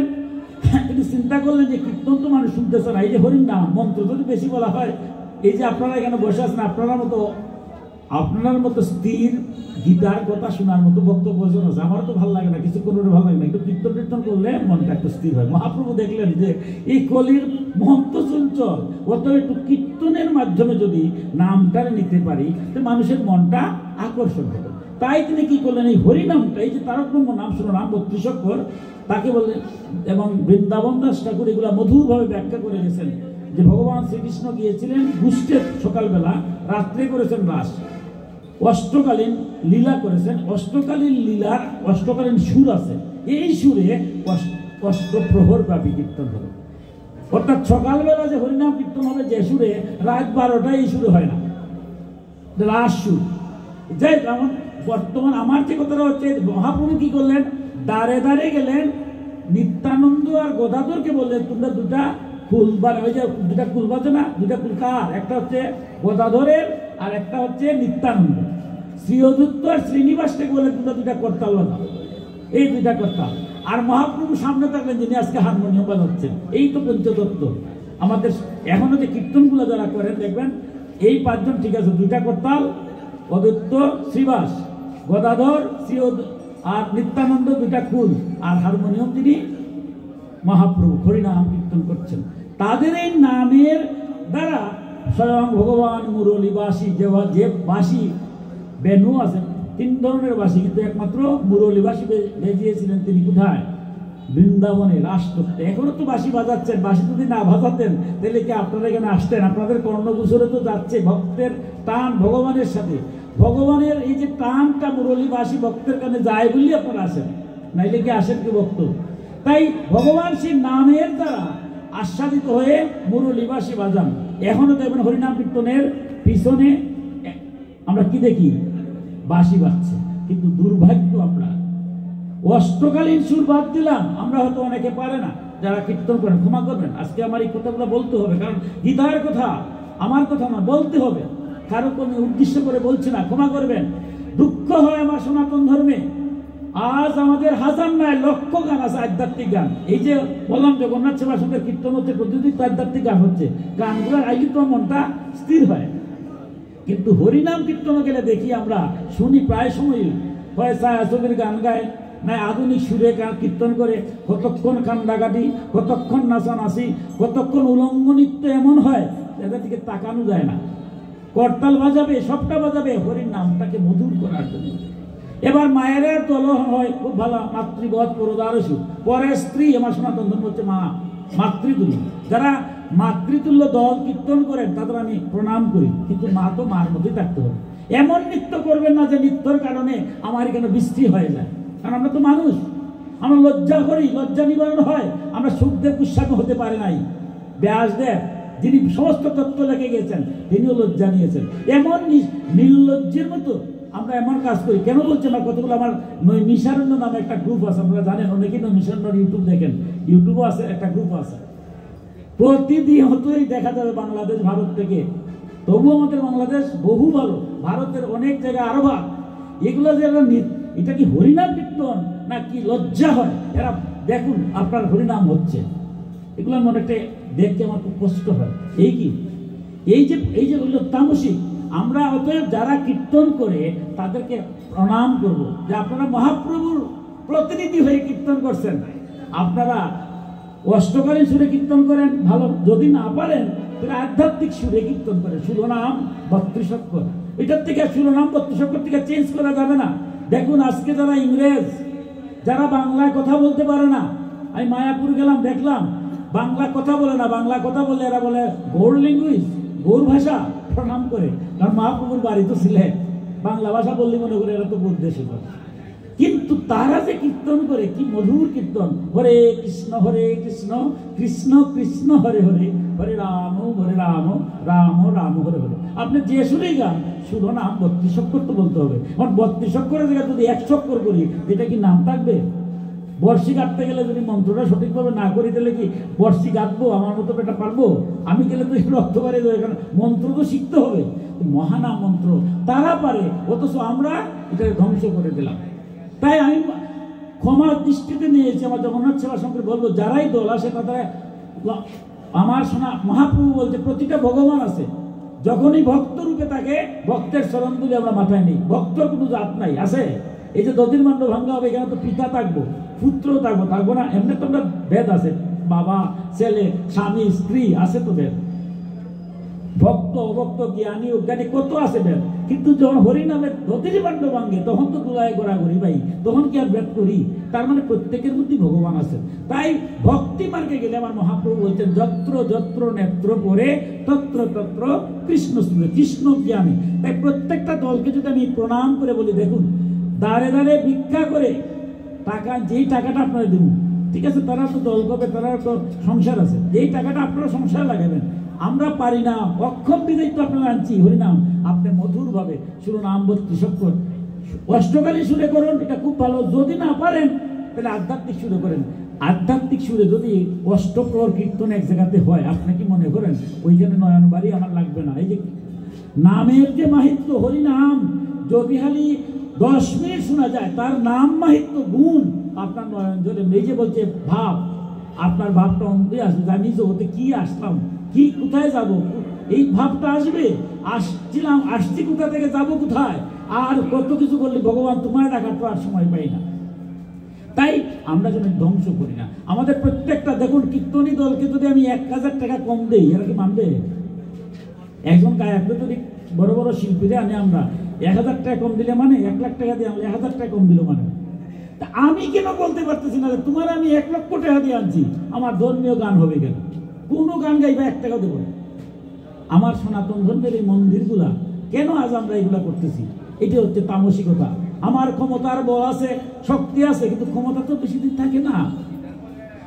আমি আজকে ধ্বংস করবো একটা জিনিস ক্ষমতার বলে, কালকে আমার শক্তি থাকবে না। তাই অর্জুনকে বলছেন, অর্জুন তুমি জানো না তামসিকতায় যাবে না, তামসিকতা ত্যাগ করো।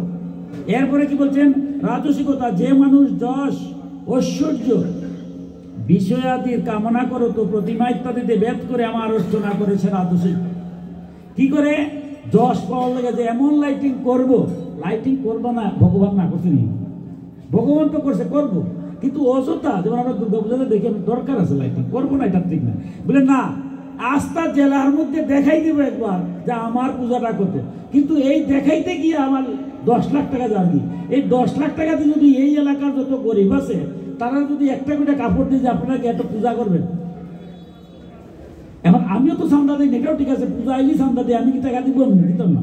পূজা যারা হয় তখনই চান্দা দেই, ভাবি দিই, অভাবী দেই তো, কিন্তু এই টাকাটা যারা নেন তার সৎ কাজে ব্যয় করতে হবে, রাজস্বিক কাজে ব্যয় করে লাভ নাই।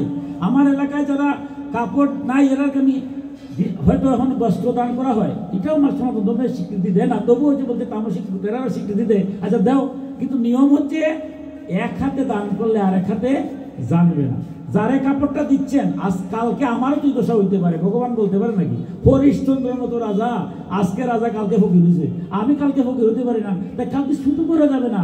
তাই কাপড় দিতে গেলে তার বাড়িতে গিয়ে প্রণাম করে দিয়ে আসবেন, এইভাবে যে আপনি কাল আপনার কমিটির থেকে আপনি কাপড়টা পরে যাবেন, ভগবানকে ভক্তি দিবেন, তখন সে আশ্বাসে ভক্তি দিবে, আমার ভগবান তো এমনি খুশি হয়ে যাবে।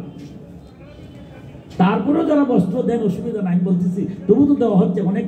এখন দুর্গাপূজা দেখছি অনেকখানে ফেসবুকের বিষয় তো জানা হয়, অনেকে দিচ্ছে, ভালো। তাহলে আমার অসুবিধা ব্যয় না করিয়া আমরা যদি এলাকার আমরা তরুণ সমাজ, যুব সমাজ আজকে বিপদে চলে যাচ্ছে, দুঃখ হয়, দুর্ভাগ্য হয়। আমার ছেলেমেয়েরা আজ লেখাপড়া করতেছে, অথচ অসতৈর সঙ্গদূষেন ও সতীকন্যা মতিভ্রম এক রাত্রি প্রভাসেন ও কাষ্ঠঘণ্টা বিমর্জিতা। সতীকন্যাও অসতীর লোকে বললে কি হয়? অসতী, এটাই তো নিয়ম। কিন্তু আমার প্রত্যেকটা এলাকায় সার্বজনীন হরিনাম কীর্তন হয়, সর্বজনীন দুর্গাপূজা হয়, বিভিন্ন পূজা হয়। এই কমিটিগুলো যদি কিছু টাকা রাখে, প্রতি মাসে মাসে আমার যুবকদের, তরুণকে নিয়ে গীতা পাঠি করেন, ভাগবত করেন, যে কোনোভাবে তাদেরকে নিয়ে একটা উৎসাহ করেন। এই যে কালকে আমার জগন্নাথ সেবা সমিতি মধুর ব্যবস্থা করছে, কি করছে? বাচ্চাদেরকে নিয়ে কুইজ প্রতিযোগিতা করছে। যার তো আসলো, সে তো কিছু তথ্য জানলো, সে সংশ্লিষ্ট হলো। এই যে সাংস্কৃতিক প্রতিযোগিতা জগন্নাথ সেবা করছে, এগুলো তো আমার দরকার। অর্থাৎ ছেলে মেয়েদেরকে আপনি সম্পৃক্ত করতে হবে। ধর্মীয় সঙ্গীত এটা পুরস্কার দিলেন, এই টাকাগুলো যদি আমি তাদের তুলে ব্যয় করি, তাহলে তো এই ছেলে মেয়েরা আজকে বিপদে যেতে পারে না। যে ছেলে মেয়ে আজ বিপদে যাচ্ছে তারা তো নিষ্পাপ হয়ে জন্ম নিয়েছিল, কেউ তো বলতে পারবে না আমার ছেলে আজ বিপদে গেছে, আমার মেয়ে আজ বিপদে গেছে। আপনারা সবাই গাল দিবেন যে আপনার দোষ, আমার দোষ, অবশ্যই আমার দোষ। আমি পিতা হিসাবে ব্যর্থ, আমি মাতা হিসাবে ব্যর্থ। তবে আপনি কি বেঁচে যাবেন? আপনারা সার্বজনীন পূজা করছেন, আপনারা জগতের মঙ্গলের লেগে সংকল্প করছেন, আমার পুয়া নষ্ট হলে কি আপনি দায়ী নাই? আপনার ছেলে বা মেয়ে নষ্ট হলে কি আমি দায়ী নাই? কেউ তো আমার নিজ নিজ দায়িত্ব থেকে ছাড়তে পারবো না, কারণ আমি সর্বজনীন পূজা করি, সবার মঙ্গলের লেগে করি। প্রত্যেক পাড়ায় যদি সবাই আমরা সচেষ্ট হয়ে যাই, কোন ছেলে মেয়েটা নষ্ট হতে পারে? একদিনই নষ্ট হয়। একটা ছেলে বা মেয়ে একদিনে নষ্ট হয় না, নিষ্পাপ ছেলে সঙ্গদোষে নষ্ট হয়। তবে এই ক্ষেত্রে আবার কিছু সমস্যাও আছে। আমার ক্ষমা করবেন, আমি কতটা আসছে এটা বলতে হবে। আজ থেকে 30-40 বছর আগে যখন আমি ছোট ছিলাম, রাস্তায় বাইরে আমার মুরব্বীরা যারা আছেন ভয় পেতাম, বাবা কেউ যদি দেখলে তো ধমক দিবে, প্রয়োজনে আবার উত্তম হতে পারে।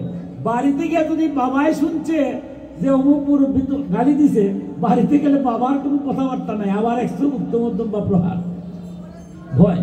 কিন্তু আজ দুর্ভাগ্য, আমি আর আমার ছেলে যখন বিপদে বা খারাপ হতে চালে, অথবা আমার ছেলে যদি কোনো শিক্ষকের শাসন করে, আমি গিয়া সেই শিক্ষকরে বা সেই মুরব্বীরে গিয়ে বলে, আপনি আমার ছেলে বা মেয়ের সম্পর্কে বলার অধিকার কে দিছে? হ্যাঁ, আমার ছেলের উচ্চারণটা কে দিছে অধিকার? আমার ছেলে বা মেয়ে তো ভালোই চলতেছে, আপনি উল্টাপাল্টা বলতেছেন। যেদিন থেকে আমি এই কথাটা বললাম, এদিনে আমার ছেলে মেয়েরা ধ্বংস করে। আজ আমার ছেলে মেয়েরা ধ্বংস হচ্ছে শুধু ছেলে মেয়ের জন্য না, আমার মতো অভিভাবকের জন্য। আজ আপনি আমার ছেলেকে শাসন করতে, মেয়েকে শাসন করতে ভয় পান চোদ্দবার, কারণ আমার ক্ষমতা আছে, আমি যে কোনো মুহূর্তে আপনাকে অপমান করে দেবো। কিন্তু একটাবার ভাবছি না, আমার ছেলে বা মেয়ে যদি মানুষ হয়, সে তো ভবিষ্যতে আমারই ভালো হবে। কিন্তু আমরা যেন কিরকম একটা কৃত্রিম উপায় হয়ে গেছি, বুঝেও বুঝি না, জেনেও জানি না।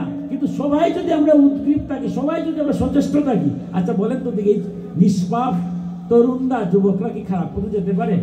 সে যে খারাপ হয়েছে কারো না কারো চোখে পড়ছে, কিন্তু যার চোখে পড়ছে সে আইয়া যদি আমাকে বলে আমি যদি এটা গ্রহণ না করি, কিন্তু এটা হলো না। তাই প্রত্যেকেই আমাদের এগুলো বাদ দিতে হবে। আমাদের তরুণ যদি না থাকে, যুবক সমাজ যদি ধ্বংস হয়ে যায়, এই পূজা পার্বণ যোগ্য করে কি লাভ হবে? আমি অনেক পূজা পার্বণ করলাম, এখন আমার বৃদ্ধ হলাম, আমার ছেলে আমার দেখি না। এটা কি শুধু ছেলের দোষ? ছেলেকে তো সেই মানুষ করতে পারলাম না। আমি আবার বলছি, ক্ষমা করবেন, আমার ছেলেরে কিভাবে মানুষ করব? গানের স্কুল, নাচের স্কুল, আবৃত্তির স্কুল, কত স্কুলে পাঠাই, সময় হয়। কিন্তু যদি যারা ওই যে দিন রাত আমার জগন্নাথ সেবা সঙ্গের যারা দিন রাত সেবা দিচ্ছে, তারাও তো স্কুল একটা করছে। মাঝে মাঝে আমার বিভিন্ন বৈদিক স্কুল, বিভিন্ন স্কুলে মাঝে মাঝে আমার কৃপা হয়, যাই, তারাও নেই, গিয়া দেখি ছাত্র নাই, শিক্ষক আর বসে আছেন, সময় নেই। ওই এখানে একদিন যে পাঠাবো, এখানে যাওয়ার সময় হয় না। তো এই ছেলে যখন একটা ধর্মসভাত হয়, পড়া নষ্ট হয়ে যাবে, সেখানে পাঠাইবার সময় হয় না। খালি পড়া আর পড়া, পড়ার পড়া করতে করতে গতি করে তো পড়ালাই শেষ। এ হয় বিপদে চলে গেছে, অথবা বৃদ্ধ হলাম, আমার দেখো, তার তো দোষ নাই। সে তো জানে না যে পিতা স্বর্গ, পিতা ধর্ম, পিতা ই পরমত পবিতরি প্রীতিমা পণ্যে প্রিয়ন্ত সর্বদেবতা। পিতাই স্বর্গ, পিতাই ধর্ম। পিতা যদি খুশি হন, দেবতারা খুশি হন, আর পিতা যদি অখুশি হন, দেবতারাও খুশি হন।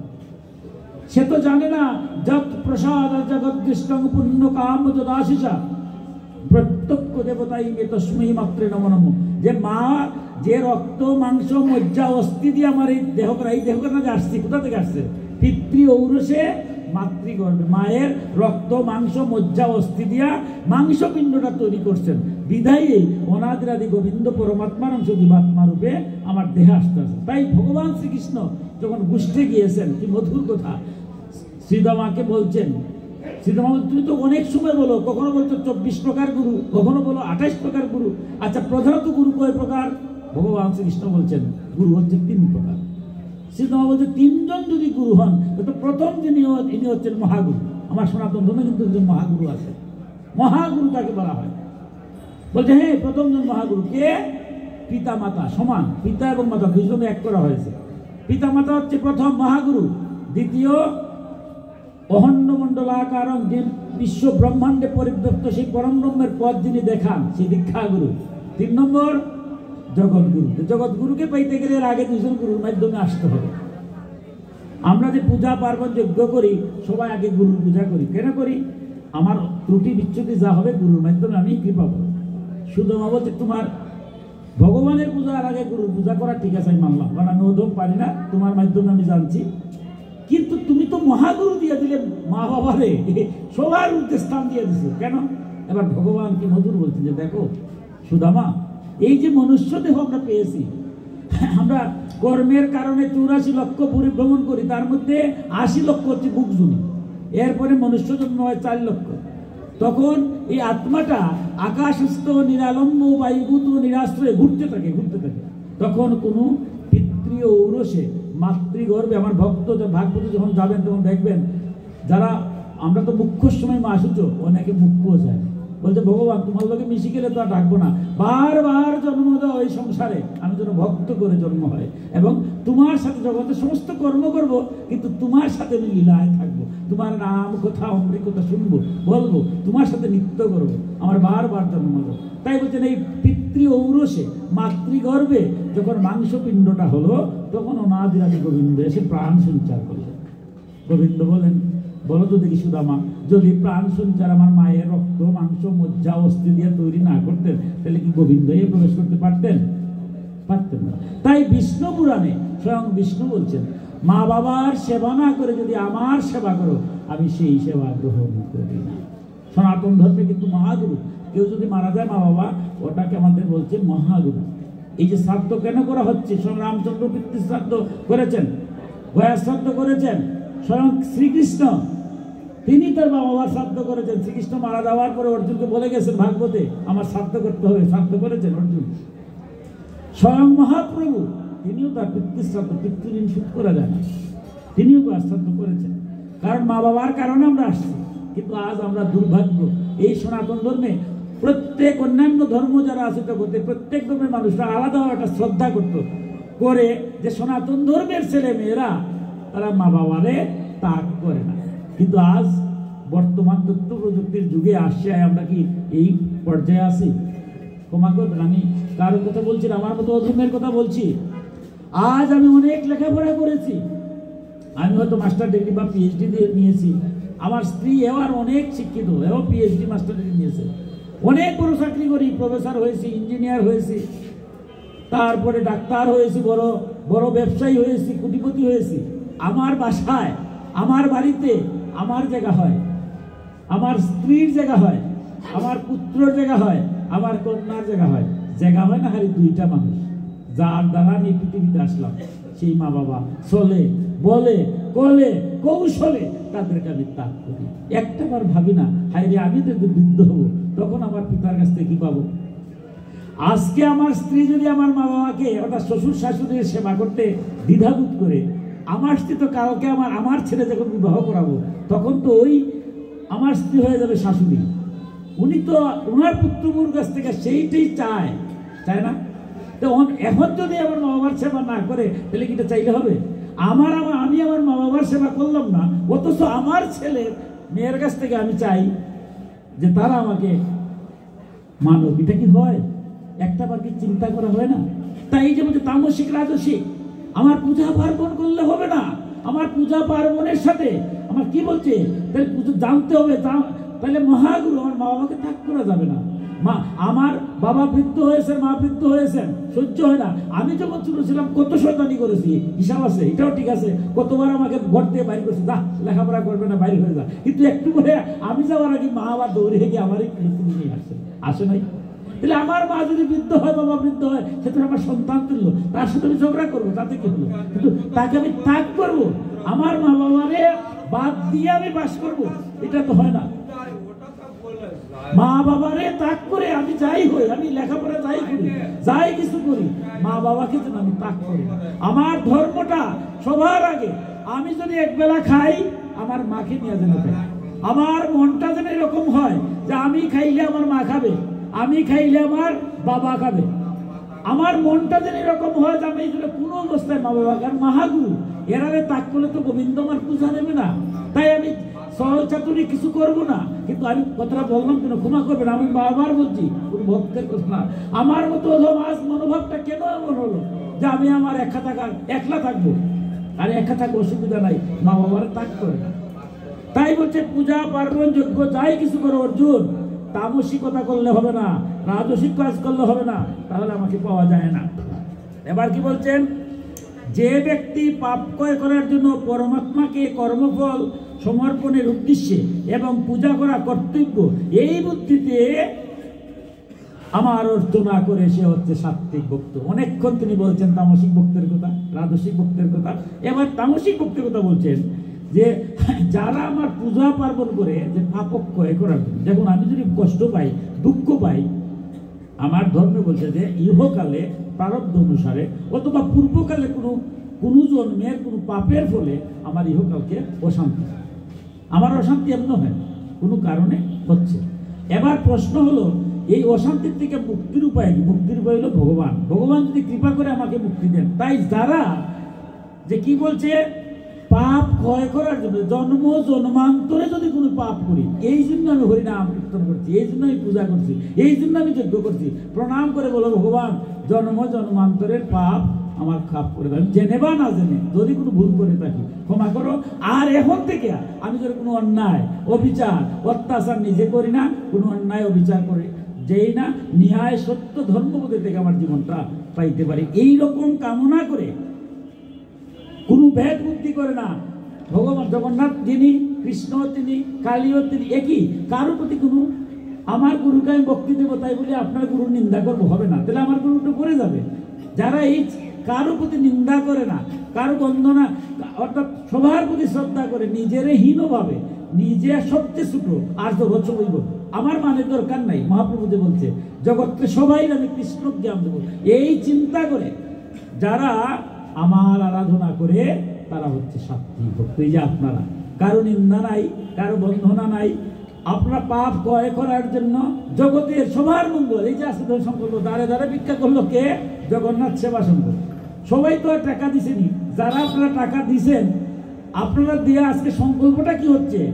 সংকল্প হচ্ছে জগতের কল্যাণ। ভগবান বলছেন যারা পৃথিবীর মঙ্গল চায়, সমাজ মঙ্গল চায়, দেশের মঙ্গল চায়, সবার শান্তি চায়, তার শান্তি আমি নিজেই করি।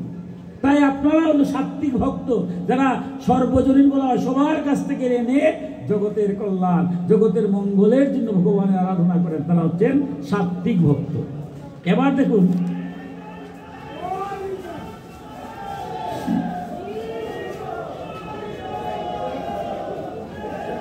এবার কি বলছেন দেখুন, এই যে সাত্বিক ভক্ত, এই সাত্বিক ভক্তকে দেখুন আবার কত মধুর কথা। আর বেশি যাবো না, সময় তো শেষ পর্যায়ে, আমার অনেক অনেক কাজ আছে। কি মধুর ভাবে, এগুলো তো জ্ঞান যুগের কথা। এবার বলছেন আজকে কিন্তু ভগবান অর্জুনের কোনো কথা নাই, এখন পর্যন্ত কোনো কথা নাই।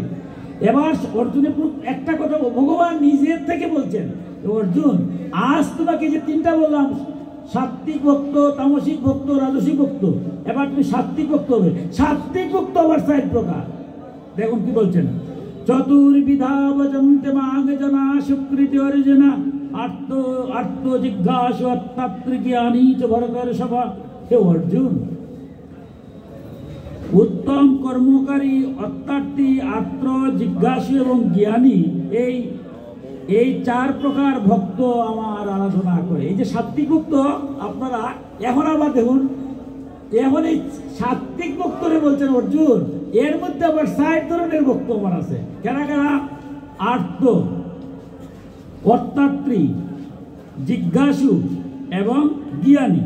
আর পরের শ্লোকে গিয়ে বলছেন, তাদের মধ্যে নিত্য আমাতে একইভাবে স্থিত অনন্য প্রেম ভক্তি বিশিষ্ট জ্ঞানী ভক্তি অতি উত্তম হয়, যেহেতু যে আমাকে তত্ত্ব জানে এরূপ জ্ঞানী অত্যন্ত প্রিয় হই, সেও আমার অত্যন্ত প্রিয় হয়। বললেন এই সাত্বিক ভক্তের মধ্যে 4টা ভক্ত, আর্ত, অত্যাত্রী, জিজ্ঞাসু এবং জ্ঞানীর মধ্যে সবচেয়ে আমি জ্ঞানী। এই 4 জনের মধ্যে আমি, ওই যে বলছিলেন প্রথম, এই 4 জনের মধ্যে আমি জ্ঞানী ভক্তকে সবচেয়ে বেশি ভালোবাসি, কারণ জ্ঞানী ভক্তরা তত্ত্বগত জানে, আর যারা তত্ত্বগত জানে তারই আমি মান্য করি। তাহলে আপনি ওই স্তরে যেতে হবে। আমরা এই 4 জন ভক্ত সম্পর্কে একটু জানি। কি বলছেন? প্রথমে বলছেন কি অর্থাত্রী। অর্থাত্রী মানে কি? আমার কিছুর অভাব ভগবান কিছু আমারে দাও। অর্থ চাই, বৃত্ত চাই, সম্মান চাই, পুলা ভালো হবে, মেয়ে ভালো হবে, ইত্যাদি ইত্যাদি। ভক্তি দিয়ে প্রণাম করলাম, আমার মতো অধম। আপনারা যারা তো ভগবানের সবার মঙ্গল করেন, আমি এসে বললাম ভগবান আমার টাকা দাও, পয়সা দাও, ধন দাও, ইত্যাদি ইত্যাদি দাও। এটা হলো চাওয়া।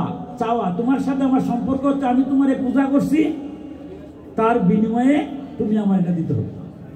মাঝে মাঝে মানুষও করি, এটা যদি দাও তাহলে এটা তোমারে দেবো, একটু লোকও দেখাই মাঝে মাঝে। কিন্তু এরা কিন্তু ভক্ত। ভগবান কথাটা কেন বলছেন? এটা তো উপনিষদের ব্যাখ্যা। বলছেন অর্জুন, এরাও ভক্ত, কারণ এরা তো আর কারো কাছে চায় না। এরা জানে যে আমার সন্তান, সেই স্তরে যেতে পারে না, কিন্তু তারা কিন্তু আমার কাছে চায়, আর কেউ কাছে চায়। যারা অর্থাৎ ভক্ত, এরা তো চায় কার কাছে? ভগবান। তারা ভক্ত, কিন্তু তারা লোক আমার সম্পর্কটা লই দেওয়া নেওয়ার সম্পর্ক। তারা যে পূজা করে, যজ্ঞ করে, এই যে আপনারা পূজা করছেন, সর্বজনীন পূজা মানে কি? সবার মঙ্গলের লেগে। আপনার নিজের মঙ্গল কেন আছে? নাই। কিন্তু আমি যদি পূজা করি, এটা আমার নামে সংকল্প করবো, টাকা, অর্থ, বৃত্ত ভগবান আমার দিতে হবে। আমরা সংকল্প করবো কিন্তু সর্বজনীনটা, কিন্তু আপনারা যেটা করতেন এটা নাই, অর্থাৎ নাই। কিন্তু আমি যদি করি, এটা ভগবান আমার দিতে হবে। বলছে এরা, তবে এরা ভক্ত এই কারণেই, আর কারো কাছে তো চায় না।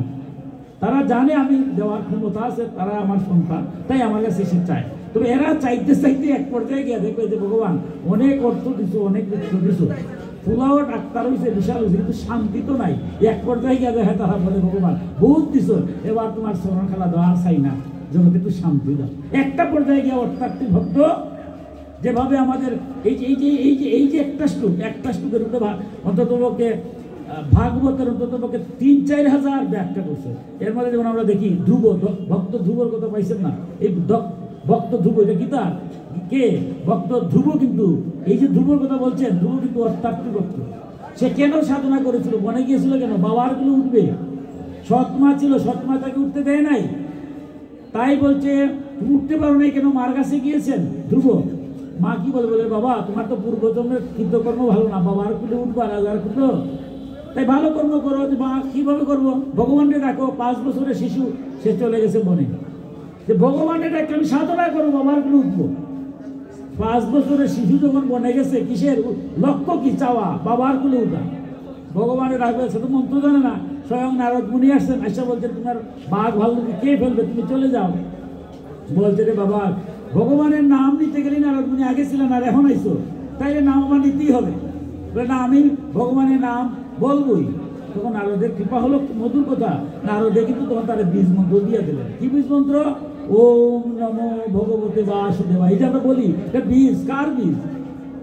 স্বয়ং নারদ মুনি। কারণ ভগবানকে পাইতে গেলে তো গুরু ছাড়া হয় না। তাই নারদ মুনি বললেন, ঠিক আছে তুমি পেয়ে যাবে, এই মন্ত্র তুমি জপ করো। জপ করার পরে স্বয়ং ভগবান আসছেন। ভগবানকে দেখা মাত্র আর তখন কিন্তু সে চাহে নাই বাবার কোনো উদ্ভব। বলছে ভগবান সব বোনাস, এত মধুর, কি মধুর বিষ্ণুর যে মূর্তি। কি বলছেন? অন্ধে ঐশ্বরাস বিক্রিমণ্ডল মধ্যবর্তী নারায়ণ ষোড়শী দাসন সন্নিবিষ্ট গৌরবান্ব কর কুণ্ডলবান কিরিটিহারি ববরুদ্ধ শঙ্খ চক্র গদা বদ্ধধারী যখন তার সামনে আসছে, বলছে আমার বাবার কুলো দরকার নাই, আমি তোমার কুলে উঠতে চাই। ভগবান তো বুঝেন তুমি আমার আরাধনা করছো বাবার কুলে উঠার জন্য, তাই বলছে তুমি এখন যাও, বাবার কুলে উঠবে, ব্যবস্থা করে দিচ্ছি, রাজা হবে। আর এক পর্যায়ে তুমি আমার কাছ থেকে চলে যাবে। তারা হচ্ছে এই যে ভক্ত ধ্রুব। ধ্রুব হচ্ছেন অর্থার্থী, কিছু চাওয়া পাওয়া। তবে চাইতে চাইতে এক পর্যায়ে ধ্রুবর মতো যারা চায় এরা একটা সময় গিয়ে ভগবানের আরাধনা করে। এরপরে কি বলছেন? আর্তভক্ত। আর্তভক্ত মানে কি? বিপদ আসলে ভগবানকে ডাকবো, বিপদ নাই ভগবানকে ডাকবো। যেমন আমার ছেলের অন্নপ্রাশন হবে, তো আমার ভগবান তো আমার সংসার জীবের জন্য অন্নপ্রাশন কি না করছেন? দশবিধ সংস্কার আছে, সব সংসারই তো আছে। কিন্তু ভগবান খালি বলছে, কি বলছেন কি তাই? পত্রম পুষ্পম ফলম তুষম, যে আমার কোনো ভক্ত যদি একটু তুলসী পাতা আমারে দেয় ভক্তি করে, আমি খুশি। একটু ফুল দেয় তাই খুশি, একটু ফল দেয় তাই খুশি, আর যদি তাও না পারে একটু জল দেয়। তো আমার ছেলের অন্নপ্রাশন, বিশাল আয়োজন, কয়েক হাজার মানুষ খাওয়াবো, ব্যস্ত, আর 2 মাস তো ব্যস্ত। ওই দিন দুপুরবেলায় গোবিন্দ আমার কাছে বলতেছেন, স্বয়ং জগন্নাথ ভাইয়া দেখা দিচ্ছেন, দিয়া বলছে রে বাবা তোমার ছেলের অন্নপ্রাশন, 2000 মানুষ খাওয়াবে, কত ভালো ভালো, সব আয়োজন করছে, খুব খুশি হইলাম। প্রশংসা শুনলে তো আমার ভালো লাগে। আর জগন্নাথের প্রশংসা, বাবারে বাবা, তো বলে ভালোই লাগতেছে যে বাবা সব তো ঠিক আছে, আমার তো তুই একটা সকালবেলা একটা তুলসী পাতা তো দিতে পারতে, না দিয়ে একটা ফুল দে তাও দিলে না, একটু ফল দে তাও দিলে না, একটু জল দিস তাও দিলে না। আমার মতো ওদের বলছি যে বাবা জগন্নাথ তুমি কিটা বুঝো না, আজকে কত বড় বড় ভিআইপি লোক আমার বাড়ি আসবে তুমি জানো? সবের বাড়ি যায় না, খালি আমার মতো মানুষ দিকে আসবে। এরারে খাওয়াইতে গিয়ে আমার কত আয়োজন করা লাগছে জানো? 1 মাস ধরে ঘুম হয় না, ঔষধ খেয়ে ঘুমাইতে হয়, কত টেনশন। এর মাঝে তুমি তোমারে দিলাম না তুলসী পাতা, তোমারে দিলাম না ফল। আর দেশে ওখান যে বাজারের অবস্থা, এমনি আমার কত টাকা গেছে, ফল দেবো, তোমারে ফল দিলে টাকা লাগে না? কত দাম, কেজি কত? হ্যাঁ, আর তুমি যেমন দিচ্ছ আমার সময় আছে না, টাকা কষ্ট করে দেবো, আমি তোমার দিতে পারি, তুমি তো নিজে বুঝো না, তোমার কি বিবেক নাই? হ্যাঁ, জগন্নাথ আর কি করবে? আমারই কথা শুন না, বলে চল বাবা মঙ্গল হচ্ছে, চলে গেছে। দুপুরবেলা তো বিশাল আয়োজন, 2000 মানুষ আসছে, সবাই বসছে, মাত্র খালি বার্তা দিয়েছে, তরকারিটা আসে নাই, শুরু হয়েছে ভূমিকম্প। যেমনে না ভূমিকম্প শুরু হয়েছে, এই যে সনাতন ধর্ম বলছে 3টা জায়গা, আধ্যাত্মিক, আদি ভৌতিক এবং আদি দৈবিক, এই 3টা জয় করার ক্ষমতা এখনো বিজ্ঞানীরা হয় নাই। আজ হাজার হাজার লক্ষ লক্ষ বিজ্ঞানীরা আজ ধর্মের চর্চা করছে। আপনারা দেখবেন বড় বড় বিজ্ঞানী যারা ধর্মকে অমান্য করছে না, বলছে না ঈশ্বর একজন আছে। এমনি কি আসছে? কারণ ভূমিকম্প হতে পারে, বিজ্ঞান বলে ভূমিকম্প যদি এই মুহূর্তে আরম্ভ হয় রক্ষা করতে পারবে কেউ? আদি দৈবিক, আদি ভৌতিক, মানুষে মানুষে মার করে সব শেষ হয়ে যায়। এই যে সংসার আজকে হিংসার জ্বালায় ধ্বংস হয়ে যায়, যেদিকে তাকাবেন এদিকে খালি হিংসা। বিজ্ঞানের কোনো অস্ত্র আছে যে অস্ত্র দিয়ে মানুষে মানুষে প্রেম প্রীতি আসবে? মানুষের মধ্যে যদি সেই প্রেম ভাবটা জেগে যায় যে আমি কার মারবো, কার বাড়ি পুরাবো, তার বাড়ি কি ভগবান নাই? ঈশ্বর তো সর্বত্রই আছেন, তাইলে কি আর মারামারি থাকে, কাটাকাটি থাকে? আদি, এটা হচ্ছে আদি ভৌতিক, আর হচ্ছে আধ্যাত্মিক। হঠাৎ যদি অসুখ হয়, এমন অসুখ হলো ঔষধে আর কাজ হবে না। এই 3টা জায়গা জয় করা যায় না। ভূমিকম্প যেমন শুরু হয়েছে আমি তো জানি, যে এবার আমার বন্ধু বান্ধব আত্মীয় স্বজন ব্যাংক ব্যালেন্স নিজের গায়ের ক্ষমতা টাকার ক্ষমতা কোনো কাজ হবে না। এবার ভাবছি রে বাবা মনিটা বল আছে ভূমিকম্প হয়েছে তো এই যে আত্ম এখন আর রক্ষা করার কেউ নাই। হে জগন্নাথ হে জগন্নাথ চিৎকার। যখন একজন ভক্ত আত্মনাদ করে, আত্ম মানে কি আত্মনাদ, ভগবান নয়ন জলে সবচেয়ে এই যে পূজা আগে তো চাইছিলেন কি তুলসী পাতা ফুল জল, আর এবার এগুলো বাদ। এবার যে হাউ হাউ করে যে ভক্ত হরিনাম কীর্তনে কাঁদে ফুল বেল কথা লাগে না, কারণ সর্বশ্রেষ্ঠ পূজা হচ্ছে নয়ন জলের পূজা। যদি কোনো কেউ ভক্ত নয়ন জল দিয়ে গোবিন্দ ডাকতে পারে সেই ডাক গোবিন্দ। যখন আবার এই অবস্থা হলো এবার তো ভূমিকম্প মরেই যাবো, হাউ হাউ করে কাঁদতেছি হাউ হাউ করে কাঁদতেছি, বলে ভগবান রক্ষা করে নয়ন জলে যেমন ভগবানে ডাকতেছি।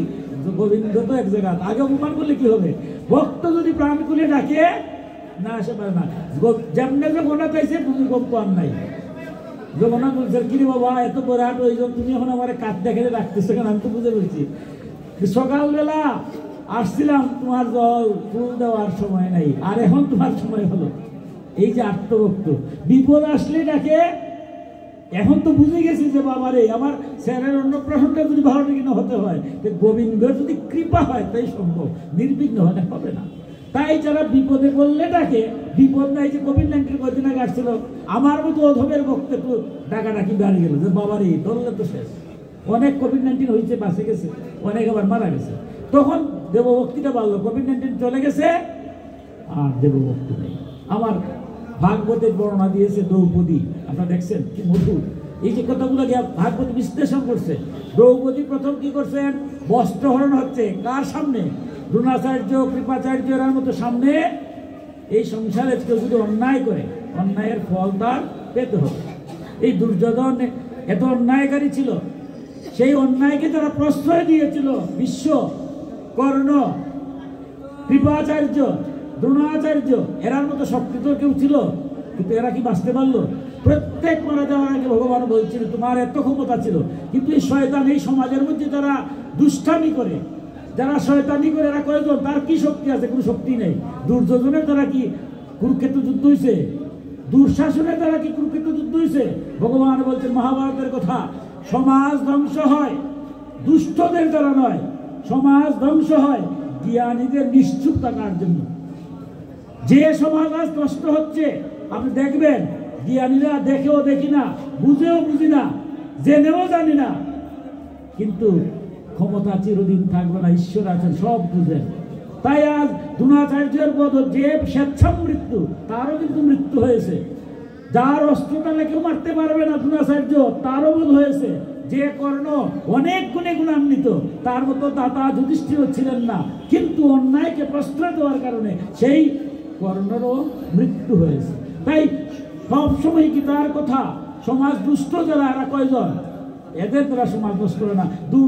যেদিন দ্রৌপদীর বস্ত্রহরণ হয়, যদি আমি বিশ্ব দাঁড়াতেন, শুধু বিশ্ব দাঁড়াতেন, হুঙ্কার দিতেন, কর্ণ এই যে দুঃশাসন আর দুর্যোধন এরা কি কোনো ক্ষমতা আছে?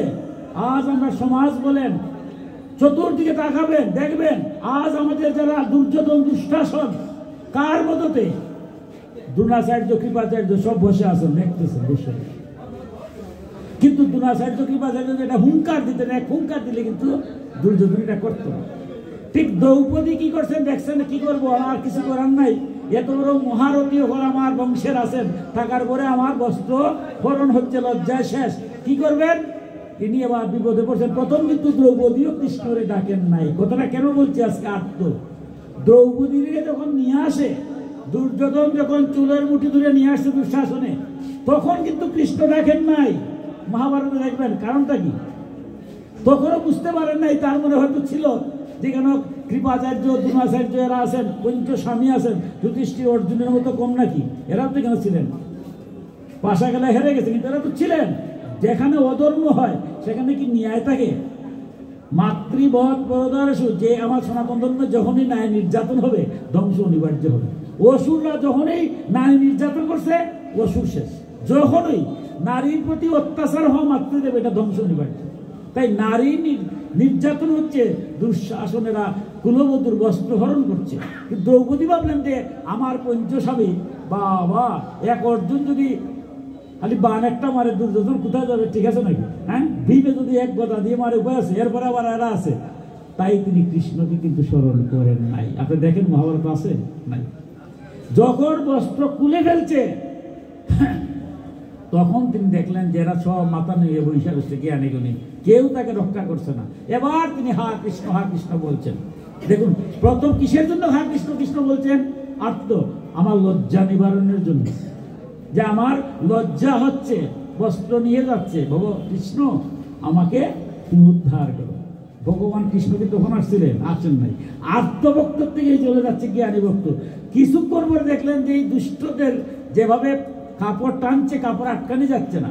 তাই এবার তিনি কি করছেন, আর কাপড়ের দিকে খেয়াল নাই, দুই বাহু তুলে হা কৃষ্ণ বলে যখন চিৎকার করছেন হা কৃষ্ণ, তখন আর লজ্জার দিকে খেয়াল নাই। সাথে সাথেই আবার ভগবান এমন বস্ত্র দিচ্ছেন যে দুর্যোধনেরা 100 ভাই ছিল, মহাভারত যাবেন, 100 ভাইয়ের যে বস্ত্র, স্ত্রীর বস্ত্র ছিল, একটা বস্ত্র ছিল না। একটু পরে যারা মহাভারত পড়ছেন দেখবেন, দুর্যোধন গিয়ে দেখে কোনো বস্ত্র নাই, সব বস্ত্র নিয়ে আসছে। তার নাম ভগবান। তারা ক্লান্ত হয়ে গেছে, শেষ পর্যন্ত আর বস্ত্র গ্রহণ করতে পারে নাই। তো আমি বলছিলাম যেটা কি বিপদে বললে ডাকলেও ডাকতে দ্রৌপদী প্রথম ডাকছিলেন লজ্জা নিবারণের জন্য, পরে ডাকছিলেন রাধে গোবিন্দ। তাই এই যে জ্ঞানী ভক্ত, আপনার একটা পর্যায়ে কোনো কিছু চাই না, ভগবান যা ভালো তুমি তাই করো, এই স্তরে যা হলো জ্ঞানী ভক্ত। তবে এই আত্মভক্ত যারা বিপদে বললে যারা ডাকে, কান্নাকাটি করে, এরাও আস্তে আস্তে জ্ঞানী ভক্ত যায়। এরপরে ভক্ত কি বলছে, জিজ্ঞাসু, যে এর মাঝে কিছু ভক্ত আছে ভগবানকে বিশ্বাস করে, কিন্তু প্রমাণ ছাড়া নয়, ভগবান একটু প্রমাণ পাইতে হবে। তাই দেখবে কিছু কিছু ভক্ত আমাদের সমাজেও আছে, এরা যে জানার জন্য বা কোনো যদি জ্ঞানী গুণী পায়, এরা উল্টা পাল্টা প্রশ্ন করে একেবারে শেষ। এর অর্থ এই না যে তাকে ওই সাধুকে অপমান করছে, তার মনের মধ্যে এই প্রশ্ন, সে জানতে চায় ভগবান এমনি আমি মানবো না, বিশ্বাস করবো, তবে একটু আরো জানতে চাই। যেমন আমার বিবেকানন্দ, সেও কি এমনি মানছিল নাকি? রামকৃষ্ণের একেবারে এর আগে, রামকৃষ্ণের আগে বহু মহাপুরুষদের উনি জীবনী পরে দেখেন বিবেকানন্দের, যারে পাইতে উনি বলতে, এই ভগবান আছে নাকি, দেখাইতে পারবে নাকি? কেউ কি দেখাইতে পারবে? শেষে যখন সাধকের রামকৃষ্ণের কাছে গেলেন, বোঝারি তোরে যেভাবে দেখছি সেইভাবে দেখছি, তোর দেখাবো। তুই তার চরণটা তার মাথায় দিয়ে দিলেন, বিশ্ব ব্রহ্মাণ্ড ঘুরতে থাকলো, সব বোনাস আদি বুঝে ফেলছে। ঠিক তেমনি ভাবে আমার অর্জুন, যিনি আমার মন্থন করেছেন, আমার সনাতন ধর্ম বলছেন, তিনি হচ্ছে কি জিজ্ঞাসু ভক্ত। ভগবান নাকি শাস্ত্রে এই যে সপ্তম অধ্যায়ে এত মধুর কথা বলছেন, এরপরে কি শেষটি সপ্তম অধ্যায় করে অষ্টম অধ্যায়ে গিয়ে আরেকটা প্রশ্ন করে বলছে, করছে না? একাদশ অধ্যায়ে গিয়া বলছে তোমার বিশ্বাস হয় না, তুমি কয়েকদিন আগে জন্ম নিয়েছো আর কথা বলছো যে মনে হয় তুমি জন্মান্তরে আসছো। বিশ্বাস হচ্ছিল অর্জুনের? শেষ পর্যন্ত তারা দিব্য চক্ষু দিয়ে বিশ্ব ব্রহ্মাণ্ড দেখালেন, ভয় পেয়ে গেছে। বিশ্বরূপ দেখার পরে অর্জুন বলছে, হে কৃষ্ণ, তোমার এই রূপ না, তুই বাহু শিব। এরপরে কি শেষ? একাদশ অধ্যায় তো শেষ হওয়ার কথা আছে, শেষ হয়েছেনি। এরপরে আবার গিয়ে প্রশ্ন করছে। এই করতে করতে অষ্টাদশ অধ্যায়ে গিয়ে ভগবান বলছে, ভগবান তুমি যে কথাগুলা বলছো, যখন আমি শুনি ভালোই লাগে, তোমার কথা আমি স্থির হয়, কিন্তু যখন তুমি কথা বন্ধ করো আমার মনটা আবার শুনছো। তখন আমি কি করো? তুমি যে এতগুলো বলছো, 18টা অধ্যায় আসছি, একের পর এক, কখনো তুমি স্বেচ্ছায় বলছো আমারে, কখনো আমি প্রশ্ন করেছি, কিন্তু মনটা তো স্থির করতে পারে না, কি করবো? এবার অনাদি গোবিন্দ কি বলছেন, সর্বধর্ম পরিত্যাজ্য মাম শরণং বলে, এই যে জ্ঞানী ভক্ত।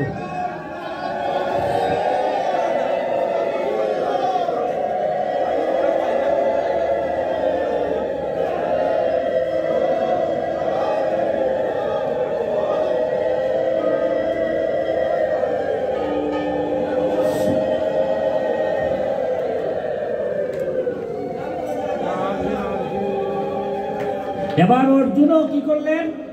অর্জুনও ভগবান কি বলছেন, সমস্ত কিছু ত্যাগ করে আমার শরণাগত হও, আমি তোমার রক্ষা করবো। এবার অর্জুন বলছেন, ভগবান আর প্রশ্ন করবো না, এবার তুমি আমাকে কি করতে হবে বলো। ভগবান বলছে, তুমি ন্যায় সত্য ধর্মের যুদ্ধ করো। বলতে ঠিক আছে, আমি করছি। তাইলে যারা জিজ্ঞাসু ভক্ত, এরাও আস্তে আস্তে কি হয়, জ্ঞানী ভক্ত হয়ে যায়। আর সবার শেষে যিনি বলছেন কে, জ্ঞানী ভক্ত। এবার বলছেন অর্জুন, সেই জ্ঞানী ভক্তরা তারা কিছুই চায় না, তারা আমাকে প্রণাম করে বলে ভগবান যা ভালো তাই করো। আমি তো তখন বিপদে পড়ে গেলাম। এবার সেই রকম স্তরে যেতে হবে, সেই স্তরে যে যায় সে কিছুই চায় না, আর আমিও তাকে কম দেই না। আমি কি জানি না কোন ভক্তর কত দরকার, কিন্তু ওই স্তরে যারা যায় জগতের কল্যাণ চায়, জগতের মঙ্গল, যে আজকে অনুষ্ঠান হচ্ছে জগতের কল্যাণ হোক, জগতের মঙ্গল হোক, আমার মঙ্গল নয়। কারণ সবাই যদি মঙ্গল হয়, আমার পরিবার খালি একা ভালো থাকলে হবে? পাশের পরিবারটা যদি খারাপ হয়, আমার বাড়ি আগুন জ্বলছে না, লাগা বাড়ি আগুন জ্বলছে, কোন সময় আমার বাড়ি তো আগুন জ্বলবে। তাই আর এক বাড়ি আগুন দেখে যদি আমি নিজে বসে থাকি, তাহলে কালকে আমার বাড়িও জ্বলবে। তাই জগতের কারো বাড়ি যাতে জ্বলে না, সকলের বাড়ি যাতে সুস্থ থাকে, কোনো বাড়ি যাতে জ্বলবে না। এই সংসারে যারাই আমরা মনুষ্য জন্ম আসছি, জগতের সবার কল্যাণ হোক, সবার মঙ্গল হোক। এইভাবে যারা জগতের কল্যাণের জন্য, মঙ্গলের জন্য কাজ করে যায়, আর যারা আমার শরণাগত সব সময় যে আমাকে স্মরণ করে, বলছেন হে অর্জুন, সেই হচ্ছে জ্ঞানী ভক্ত। এবার সময় শেষ পর্যায়ে আসছে, তবু আমার একটা গল্প বলি। আমার জ্ঞানী ভক্ত কিরকম। এক ব্যক্তির 4টা ছেলে। দেখুন ভক্তর মধ্যে আজকে তো আসছে খালি ভক্তের বিশ্লেষণ। প্রথম দেখলাম তামসিকতা বাদ দেবো, রাজসিকতা বাদ দেবো, সাত্বিক হবো। সাত্বিকের পরে আবার দেখলাম ভক্ত 4 প্রকার।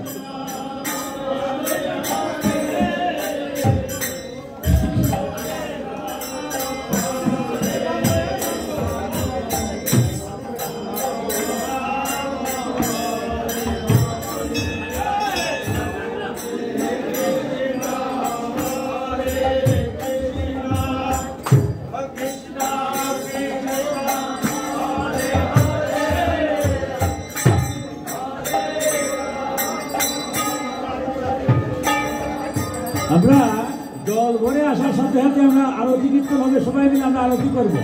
তো জল ভরতে ভরতে আমার একটা গল্প শেষ গল্প বলছি। এক ব্যক্তির 4টা ছেলে, অর্থাৎ 4 জন ভক্ত। আবার সাত্বিক ভক্ত 4 প্রকারের, আর্ত, অর্থাত্রী, জিজ্ঞাসু এবং জ্ঞানী। 4 ছেলে। বাবা চাকরি করেন, প্রতিদিন সন্ধ্যার পরে আসেন। ছোট্ট ছেলেরা দেখবেন বাবা আসলে পরেই একটু চকলেট নিয়ে আসছে বা বিস্কুট নিয়ে আসছে, সবার প্রতি একটা আগ্রহ থাকে। তো বাবাও প্রতিদিনই তার সন্তানদের জন্য কিছু একটা নিয়ে আসেন, সন্তানটা আগ্রহ থাকে। একদিন বিকালবেলা তার বাড়ির সামনে একটা মাঠ, খেলার মাঠ। তো খেলার মাঠের মধ্যে তারা ফুটবল খেলছে। বাবা ওই দিন হয়তো কোনো কারণে অফিসে সন্ধ্যা হয় নাই, বিকালবেলা আসছে, দেখছে এখানে খেলা হচ্ছে, আর মাঝে আবার তার 4টা ছেলেই খেলছে।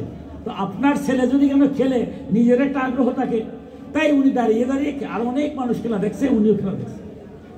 তার 4টা ছেলে কিন্তু ফুটবল দৌড়ছে। আমরা তো এই যে সংসারে আছি, আমরা কিন্তু ফুটবল খেলার মধ্যে আছি, সারাটা দিনই তো কোনো না কোনো খেলায় আছি। গৃহস্থলেই বলেন যে কাজকর্মের মধ্যে আছে, কাজকর্ম সমস্যা নাই। ভগবান বলছেন সমস্ত কর্ম করার আগে আমাকে স্মরণ করবে, এটা কর্মযোগ্য হয়ে যাবে, এটা কর্ম থাকবে না। পিতা হিসাবে ছেলের প্রতি দায়িত্ব, ছেলে হিসাবে মামার প্রতি দায়িত্ব। আমরা যে চাকরি করি, শ্রমিক হই, কৃষক হই, যে যা কাজটাকে সঠিকভাবে, ব্যবসায়ী হই, রাজনীতিবিদ হই, সবাই কাজ যদি সবাই সঠিকভাবে করি, তাই তো জগতের কল্যাণ হবে। আর জগতের কল্যাণ হলে ভগবান বলছে তার মঙ্গল আমি এমনি করি, সেই হচ্ছে জ্ঞান। 4টা ছেলে যখন খেলতেছে খুব সুন্দর, সবারই তো উদ্দেশ্য গোল দিয়ে দেওয়া। যে এর মধ্যে 4 ছেলের মধ্যে একটা ছেলে, 4 ছেলেই দেখছে বাবা আসছে। এর মধ্যে একটা ছেলে আসা মাত্রই খেলা বাদ দিয়ে দৌড়ে গেছে বাবার কাছে, মাঠের বাইরে। তো গিয়ে বলছে বাবা চকলেট আনছো? তার সাথে তো সম্পর্ক হলো চকলেটের। বাবা আসছে মানে চকলেট নিয়ে আসছে। বাবা চকলেট আনছো? হ্যাঁ আনছি রে, দাও। দিছে, মুখে খাইয়ে আবার খেলা গেছে। এই যে ছেলেটা, তার বাবার সাথে যে সম্পর্কটা, এটা হচ্ছে অর্থাত্মিক, অর্থাৎ বাবার তার সম্পর্কটা মধুর। সে কিন্তু সন্তান ঠিক আছে, বাবা দেখছে। আর এখানে তো অনেক লোক ছিল, কারো কাছে গেছাইছে সাহেবে, কিন্তু বাবা আসা মাত্রই তার যে অনুভূতি, বাবা চকলেট নিয়ে আসছে, আমি খাবো, ভগবানের কাছে যাব, ভগবান আমার কিছু দিবেন, শান্তি দাও, এই দাও, সেই দাও। এটা হচ্ছে অর্থাত্মিক ভক্ত, এই ছেলেটা। এটা যেমনি দেখছে, আরেক ছেলে হাউ হাউ করে কান্না শুরু করে দিছে। কাজ দেখে বাবারে বলছে বাবা তুমি কি সব দিয়ে দিছো? অর্থাৎ তার মনে আইছে যে দেখো বাবা তো 4 জনের লেগে আনছে, আমরা তো খেলতেছি, এ তো গেছে গিয়া তো আর সে আর কি একটা আনছে, আমারটাও নিয়ে গেছে। এইটা বুঝার আগে বলছে বাবা দিয়ে গেছে, বলতে কাঁদে কাঁদে বাবা তারা তুমি সবটি দিয়ে দিলে প্রথমেই। বাবা বলতেছে রে বাবা আমি তাকে সবটি দিয়ে দেবো নাকি, তোর লেগে রাখবো না, তুই আমার সন্তান না। ও রাখছো আমার জন্য, বলে হ্যাঁ রাখছি, দাও দাও এবার। এই যে ছেলেটি লোক আত্মভক্ত, অর্থাৎ কান্নাকাটি ছাড়া, ভগবান বিপদ এলে কান্নাকাটি, বিপদ আর নাই। ওই ছেলেটা নিয়ে গেছে, নিয়ে গেলে কি হলো, তার এই ঠিক আছে বাবার কাছেই চাচ্ছে, কিন্তু পুরাপুরি বাবার প্রতি বিশ্বাস হচ্ছে না যে বাবা কি দিয়া দিল কিনা। ভগবানের কাছে যে ভক্তি পাচ্ছে, আপনি গেলে কি ভগবান আপনারে দেবে না? দিবে। অতএব আত্মভক্তটা সবসময় নিজে হালি চায় যে হ্যাঁ রে ভগবান কাউরে সবরে তুমি দিয়ে দিছো, আমারে দিলে না, সবরে তুমি দাও, আমারে দেও না। এই যে ভগবানের সাথে এটা হলো আত্মভক্ত। এই গেল দুই ছেলে। আরেক ছেলে সে ভাবছে যে বাবাই যখন আনছে এটা আমার লেগে আনছে, তবে একটা ভাই গিয়া দৌড়ি আনছে, আরেকটা গিয়া কান্নাকাটি করে গেছে। ওই কান্নাকাটি করতে গিয়ে যদি বাবা আবার শক্তি যে দিয়া দেয়, পুরোপুরি বিশ্বাস হচ্ছে না। আবার বিশ্বাস রাখবে, কিন্তু সে আর খেলার থেকে যাচ্ছে না। ওই ঘুরে ঘুরে বাবার কাছে গিয়ে আস্তে আস্তে বলছে বাবা আমারটা কি আসে না, ওই তোমার যে ছেলেটা কাচ্চারে দিয়ে দিছ, খেলা বাদ দেয় না, এই খেলা তো আছে, এরা তো খেলা বাদ দিয়ে গেছিল। সে গিয়ে এত জিজ্ঞাসা, একটু কিছু কিছু জ্ঞান আছে, খেলতেছে। তো আস্তে আস্তে একটা মাঠের কাছে গিয়ে বলছে আসেনি বাবা। বাবা বলছে কি রে বাবা, তোর জন্য আমি রাখবো না, এটা কি বলো, আছে তুমি দিয়ে দাও। একেবারে মার্জিনও গিয়ে খেলাটাও বাদ দেয় নাই, বাবার কাছ থেকে নিয়ে গেছে। এটি হলো জিজ্ঞাসু ভক্ত, পুরোপুরি 100% 100% ভগবানের প্রতি বিশ্বাস তার বাবার উপরে নাই, আছে। তবে ওই যে একটু জিজ্ঞাসা করছে ওই দিকে নিয়ে আসে। কিন্তু একটা ছেলে এমন ভাবে খেলতেছে, সেই দিকে খেয়ালই নাই, তার কোন ভাইয়ে গিয়ে আনছে, কোন ভাইয়ে কাটছে, কোন ভাইয়ে গিয়ে জিজ্ঞাসা করতে নাই। সে তার মনের মধ্যে একটাই, ভগবানকে রাখছে যে ভগবান আমার বাবা কত কষ্ট করে প্রতিদিন রাত্রি আসে, আজকে আমার বাবা অফিস থেকে দেখছে, অফিস থেকে আসছে, যে আজকে আমার বাবা আসছে, আজকে তো লক্ষ্য হলো গোল, যদি আমি একটা গোল দিয়ে দিই আজকে যে আমার বাবা একটা খুশি হবে, এইরকম খুশি আর কোনোদিন আমি পারবো না। সুতরাং সে একটাই চিন্তা মনের মধ্যে, বাবা যাতে খুশি হয়। বাবা কিভাবে খুশি হবে? বাবা খুশি হবে একটা গোল দিলে। আজকে তো বিজয় লাভ করতে পারলে তো খুশি। এই যে জগতে আমরা আসছি, আমার ভগবান কি চাচ্ছেন? ভগবান বারবার এতক্ষণ কি বলে গেছেন? জগতের কল্যাণ আপনার বাক্যর দ্বারা হতে পারে, একটা টাকার দ্বারা হতে পারে, যেভাবে আপনি পারেন জগতের সাথে কল্যাণ হয়, জগতের যাতে মঙ্গল হয়, আমার তরুণ ছেলে মেয়েরা যাতে বিপদে না যায়, তারা দৃষ্টি দিন। এগুলো হলে কি হয়? আমার ভগবান খুশি। আপনারা যারা এই কাজটা করবেন, সাথে সাথে ভগবান খুশি হয়ে যাবে। এটা করলে তো ভগবানের নির্দেশ উল্লিখিত হয়। হিংসা করবেন, আমরা যে এতক্ষণ আলোচনা করলাম, হিংসাবাদ, বিদ্বেষবাদ, কারোপতি নিন্দাবাদ, নিন্দাবন্দনা বাদ দিয়া নিজে আত্মসমালোচনা, আত্মবিশ্লেষণের মধ্যে আত্মশুদ্ধি করা, এইগুলি তো বলছেন। এগুলা করলে তো আমার জগন্নাথ খুশি। ঠিক সেই রকম ছেলেটা ভাবছে আমার বাবা খুশি হবে গোল দিলে, অত সে একের মন প্রাণ দিয়ে খেলতেছে, গোল একটা দিয়ে দিছে, গোল দিয়ে দিছে, সময়ও শেষ, এবার তো বিজয় হয়ে গেছে, ঘোষণা হয়ে গেছে, সে একদম ভালো, সবাই আনন্দ উল্লসিত, গোলটা দিয়ে এক দৌড়ে তার বাবার কাছে গেছে, গিয়ে তার বাবার কুলে উঠে গেছে। চকলেট আনছো নি না আনছো না এটা কোনো কথা নাই, বাবাই মনে মনে ভাবতেছে আমার 3 ছেলে তো লিয়া গেল, সে গোলও দিল, সে দেখে আসলে আর কিচ্ছু নেয় না। খেলা শেষ হয়েছে, পুরস্কার পাইছে, পুরস্কারটা পাই তার বাবারে নিয়ে দিয়েছে, বাবা এটা আজকে তোমার দিলাম, তুমি তোমার অনেক দাও, আজকে আমি অর্জন করছি, দেখো তোমার টাকা দেয় নাই, আজকে আমি পাইছি, দেখো এরা দিছে, অতএব এটা তোমারে দিলাম। সবার সামনে গিয়া সে বাবারে প্রণাম করে বলছে আমি পাইছি, আমার বাবারে দিলাম। বাবা তো সবুজ, এই সংসারে জগন্নাথ কি না দিচ্ছে, আমার মতো ওধম কি পাচ্ছি না, কিন্তু গোবিন্দরে টাকার মতো আপনারা সবাই সময় পান। আমার ওধম 24 ঘন্টা যায় খালি গোবিন্দরে দোষী, ঘুম থেকে উঠতে সময় পাই না, চাকরি করি, ব্যবসা করি, কিন্তু 1 ঘন্টা আগে যদি উঠি তাহলে কিন্তু আমার জল যদি সুবিধা হয়ে যায়, কিন্তু গোবিন্দ দিই না। একটা কাজ করব, গোবিন্দ তো কাজ করতে ভালোবাসেন, শুধু বলছে কাজটা করার আগে আমাকে একটু ডাকো, এই যে একটু ডাকবো, এই ডাক দেওয়ার সময় হয়। 24 ঘন্টার মধ্যে খাওয়া দাওয়া কত কিছু ঘুরে, এই যে আপনারা দিন রাত ভগবানের গোবিন্দের সমস্ত কাজের মধ্যে আসছেন, কিন্তু আমার খালি একটাই অভিযোগ, জগন্নাথ আমার খালি কাজই দিলা, অথচ আমি কতবার অযথা সময় সারাদিন কাটাই, তার হিসাব একটা বার করি না। কিন্তু গোবিন্দরে ডাকার, ভক্ত দর্শন করা, গোবিন্দ কি বলছেন, আমাকে যে দেখে, আমার ভক্তর যে দেখে আমি প্রীত হই, আমি খুশি হই, কিন্তু আমি সেইখানে যাওয়ার মতো আমার সময় হয় না। তাই এবার কি করছে, ছেলেটা তার ঠিক হলো, তাকে দিয়ে দিছে বাবারে। বাবা খুব খুশি মনে নিয়ে আসছে তার মাকে, বলছে দেখো তোমার ছেলে আজকে পুরস্কার পাইছে, গোল দিছে, আর পুরস্কারটা দিয়ে দিছে আমারে, দেখছো। এবার বাবা বলছে বাবারে, আচ্ছা বাবার একটা সন্দেহ লাগলো, এই দেখো এই যে জ্ঞানী ভক্ত কিছু না, যে বাবার সন্দেহ লাগলো যে 3 ছেলে আমার যে নিয়ে গেল, ইয়ে তো আমার এখন পর্যন্ত জিজ্ঞাসাই করলো না যে আমি তাদেরকে রাখছি কি রাখছি না। এবার বাবা বলতেছে যে বাবারে তোমার 3 ভাই তো নিয়ে গেল চকলেট, তুমি নিবে না, তোমার লেগে রাখছি নি। এটা সব তো তোমার ভাইয়ের, একটু মজা করে বলছে তোমার ভাই 3টাই তো নিয়ে গেছে, আজকে তো তুমি আমার দিছো পুরস্কার ঠিকই, তোমারে দেওয়ার মতো তো আমার কিছু নাই, কারণ তোমার 3 ভাই এসে একজনে তো দৌড়ে এসে নিয়ে গেছে, আর একটা কান্নাকাটি শুরু করছে, আর একটা দেখো ওই মাঠের পাশে দিয়ে দিয়ে আসেনি আসেনি সব নিয়ে গেছে। আজকে বাবা তোমার রিক্ত হস্ত, আজকে তোমার কিছুই নেই। সে বাবাকে বলছে বাবা সারাটা জীবনে তো তুমি আমারে দিলাই, আজকে আমার আর দেওয়ার দরকার না, আজকে তোমারে দিছি, এর চেয়ে আনন্দ কি আছে। বাবার চোখে দোল আছে, হাই রে আমার সন্তান। এবার বাবা পকেট থেকে চকলেট বার করে বলছে বাবা রে তুই আমার সন্তান, এরাও আমার সন্তান, আমি কি তোর জন্য না আরেকে তাদেরকে সব দিয়ে দেবো, আমি তো তোরটা আগলেই রাখছি, সবারটা আগলে রাখছি, এরা নিয়ে গেছে তোরটা আমি রাখছি, বাবা এই নে তুই খা। এবার সন্তানটা ছেলেটা কি করতেছে, বলছে বাবা সারা জীবন তো তুমি আমারে খাওয়াইছো, আজকে আমি খাবো না, তুমি খাও। বাবারে চকলেট দিতেছে, বাবা কি চকলেট খাবে? আচ্ছা বলেন তো দেখি, সন্তান যদি এইভাবে বলে যে বাবা তুমি খাও, বাবা হাউ হাউ করে কেটে বলছে রে বাবা তুই যে আমারে বলছস, আমি তো এমনি খেয়ে গেছি, আমার আহার দরকার নাই, বলে খাই দিচ্ছে। এই যে জগন্নাথ আপনি বুক দিচ্ছেন, জগন্নাথ বুক খাচ্ছে, এই যে দিচ্ছেন, এই দেওয়াটাই তো ভগবান জগন্নাথ খুশি, কিন্তু আমার মতো অধম দিতে চাই না, না দিয়ে খেতে চাই। তাই এই যে ভক্ত বলছেন এই তোমার মতো আর এই সংসারে এইরকম ছেলে আর হয় না, সেই হচ্ছে জ্ঞানী ভক্ত। এই সংসারে যারা সমস্ত কিছু করে কিন্তু গোবিন্দরে দিয়া সমস্ত কিছু করে, সে হচ্ছে জ্ঞানী ভক্ত। আপনার সবই সেই জ্ঞানী ভক্ত হোক, জগতের কল্যাণ হোক, জগতের মঙ্গল হোক, জগন্নাথ সেবা সঙ্গের আজকে আমাদের মধ্য দিয়া এখানে আরো কীর্তন হবে, এরপর অধিবাস কীর্তন, সবার মঙ্গল কামনা করে আমার গীতা কথা এখানে সমাপ্ত।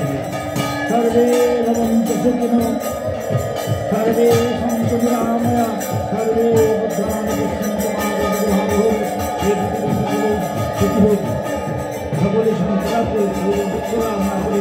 ওম শান্তি, ওম শান্তি, ওম শান্তি। জয় জয় নিতাই গৌর আনন্দে হরি হরি বল, জয় জয় নিতাই গৌর আনন্দে হরি হরি বল, জয় জয় গৌর আনন্দে হরি হরি বল। হরে কৃষ্ণ কৃষ্ণ কৃষ্ণ হরে হরে, হরে রাম রাম রাম হরে কৃষ্ণ হরে কৃষ্ণ হরে হরে, হরে রাম রাম রাম হরে কৃষ্ণ কৃষ্ণ হরে হরে।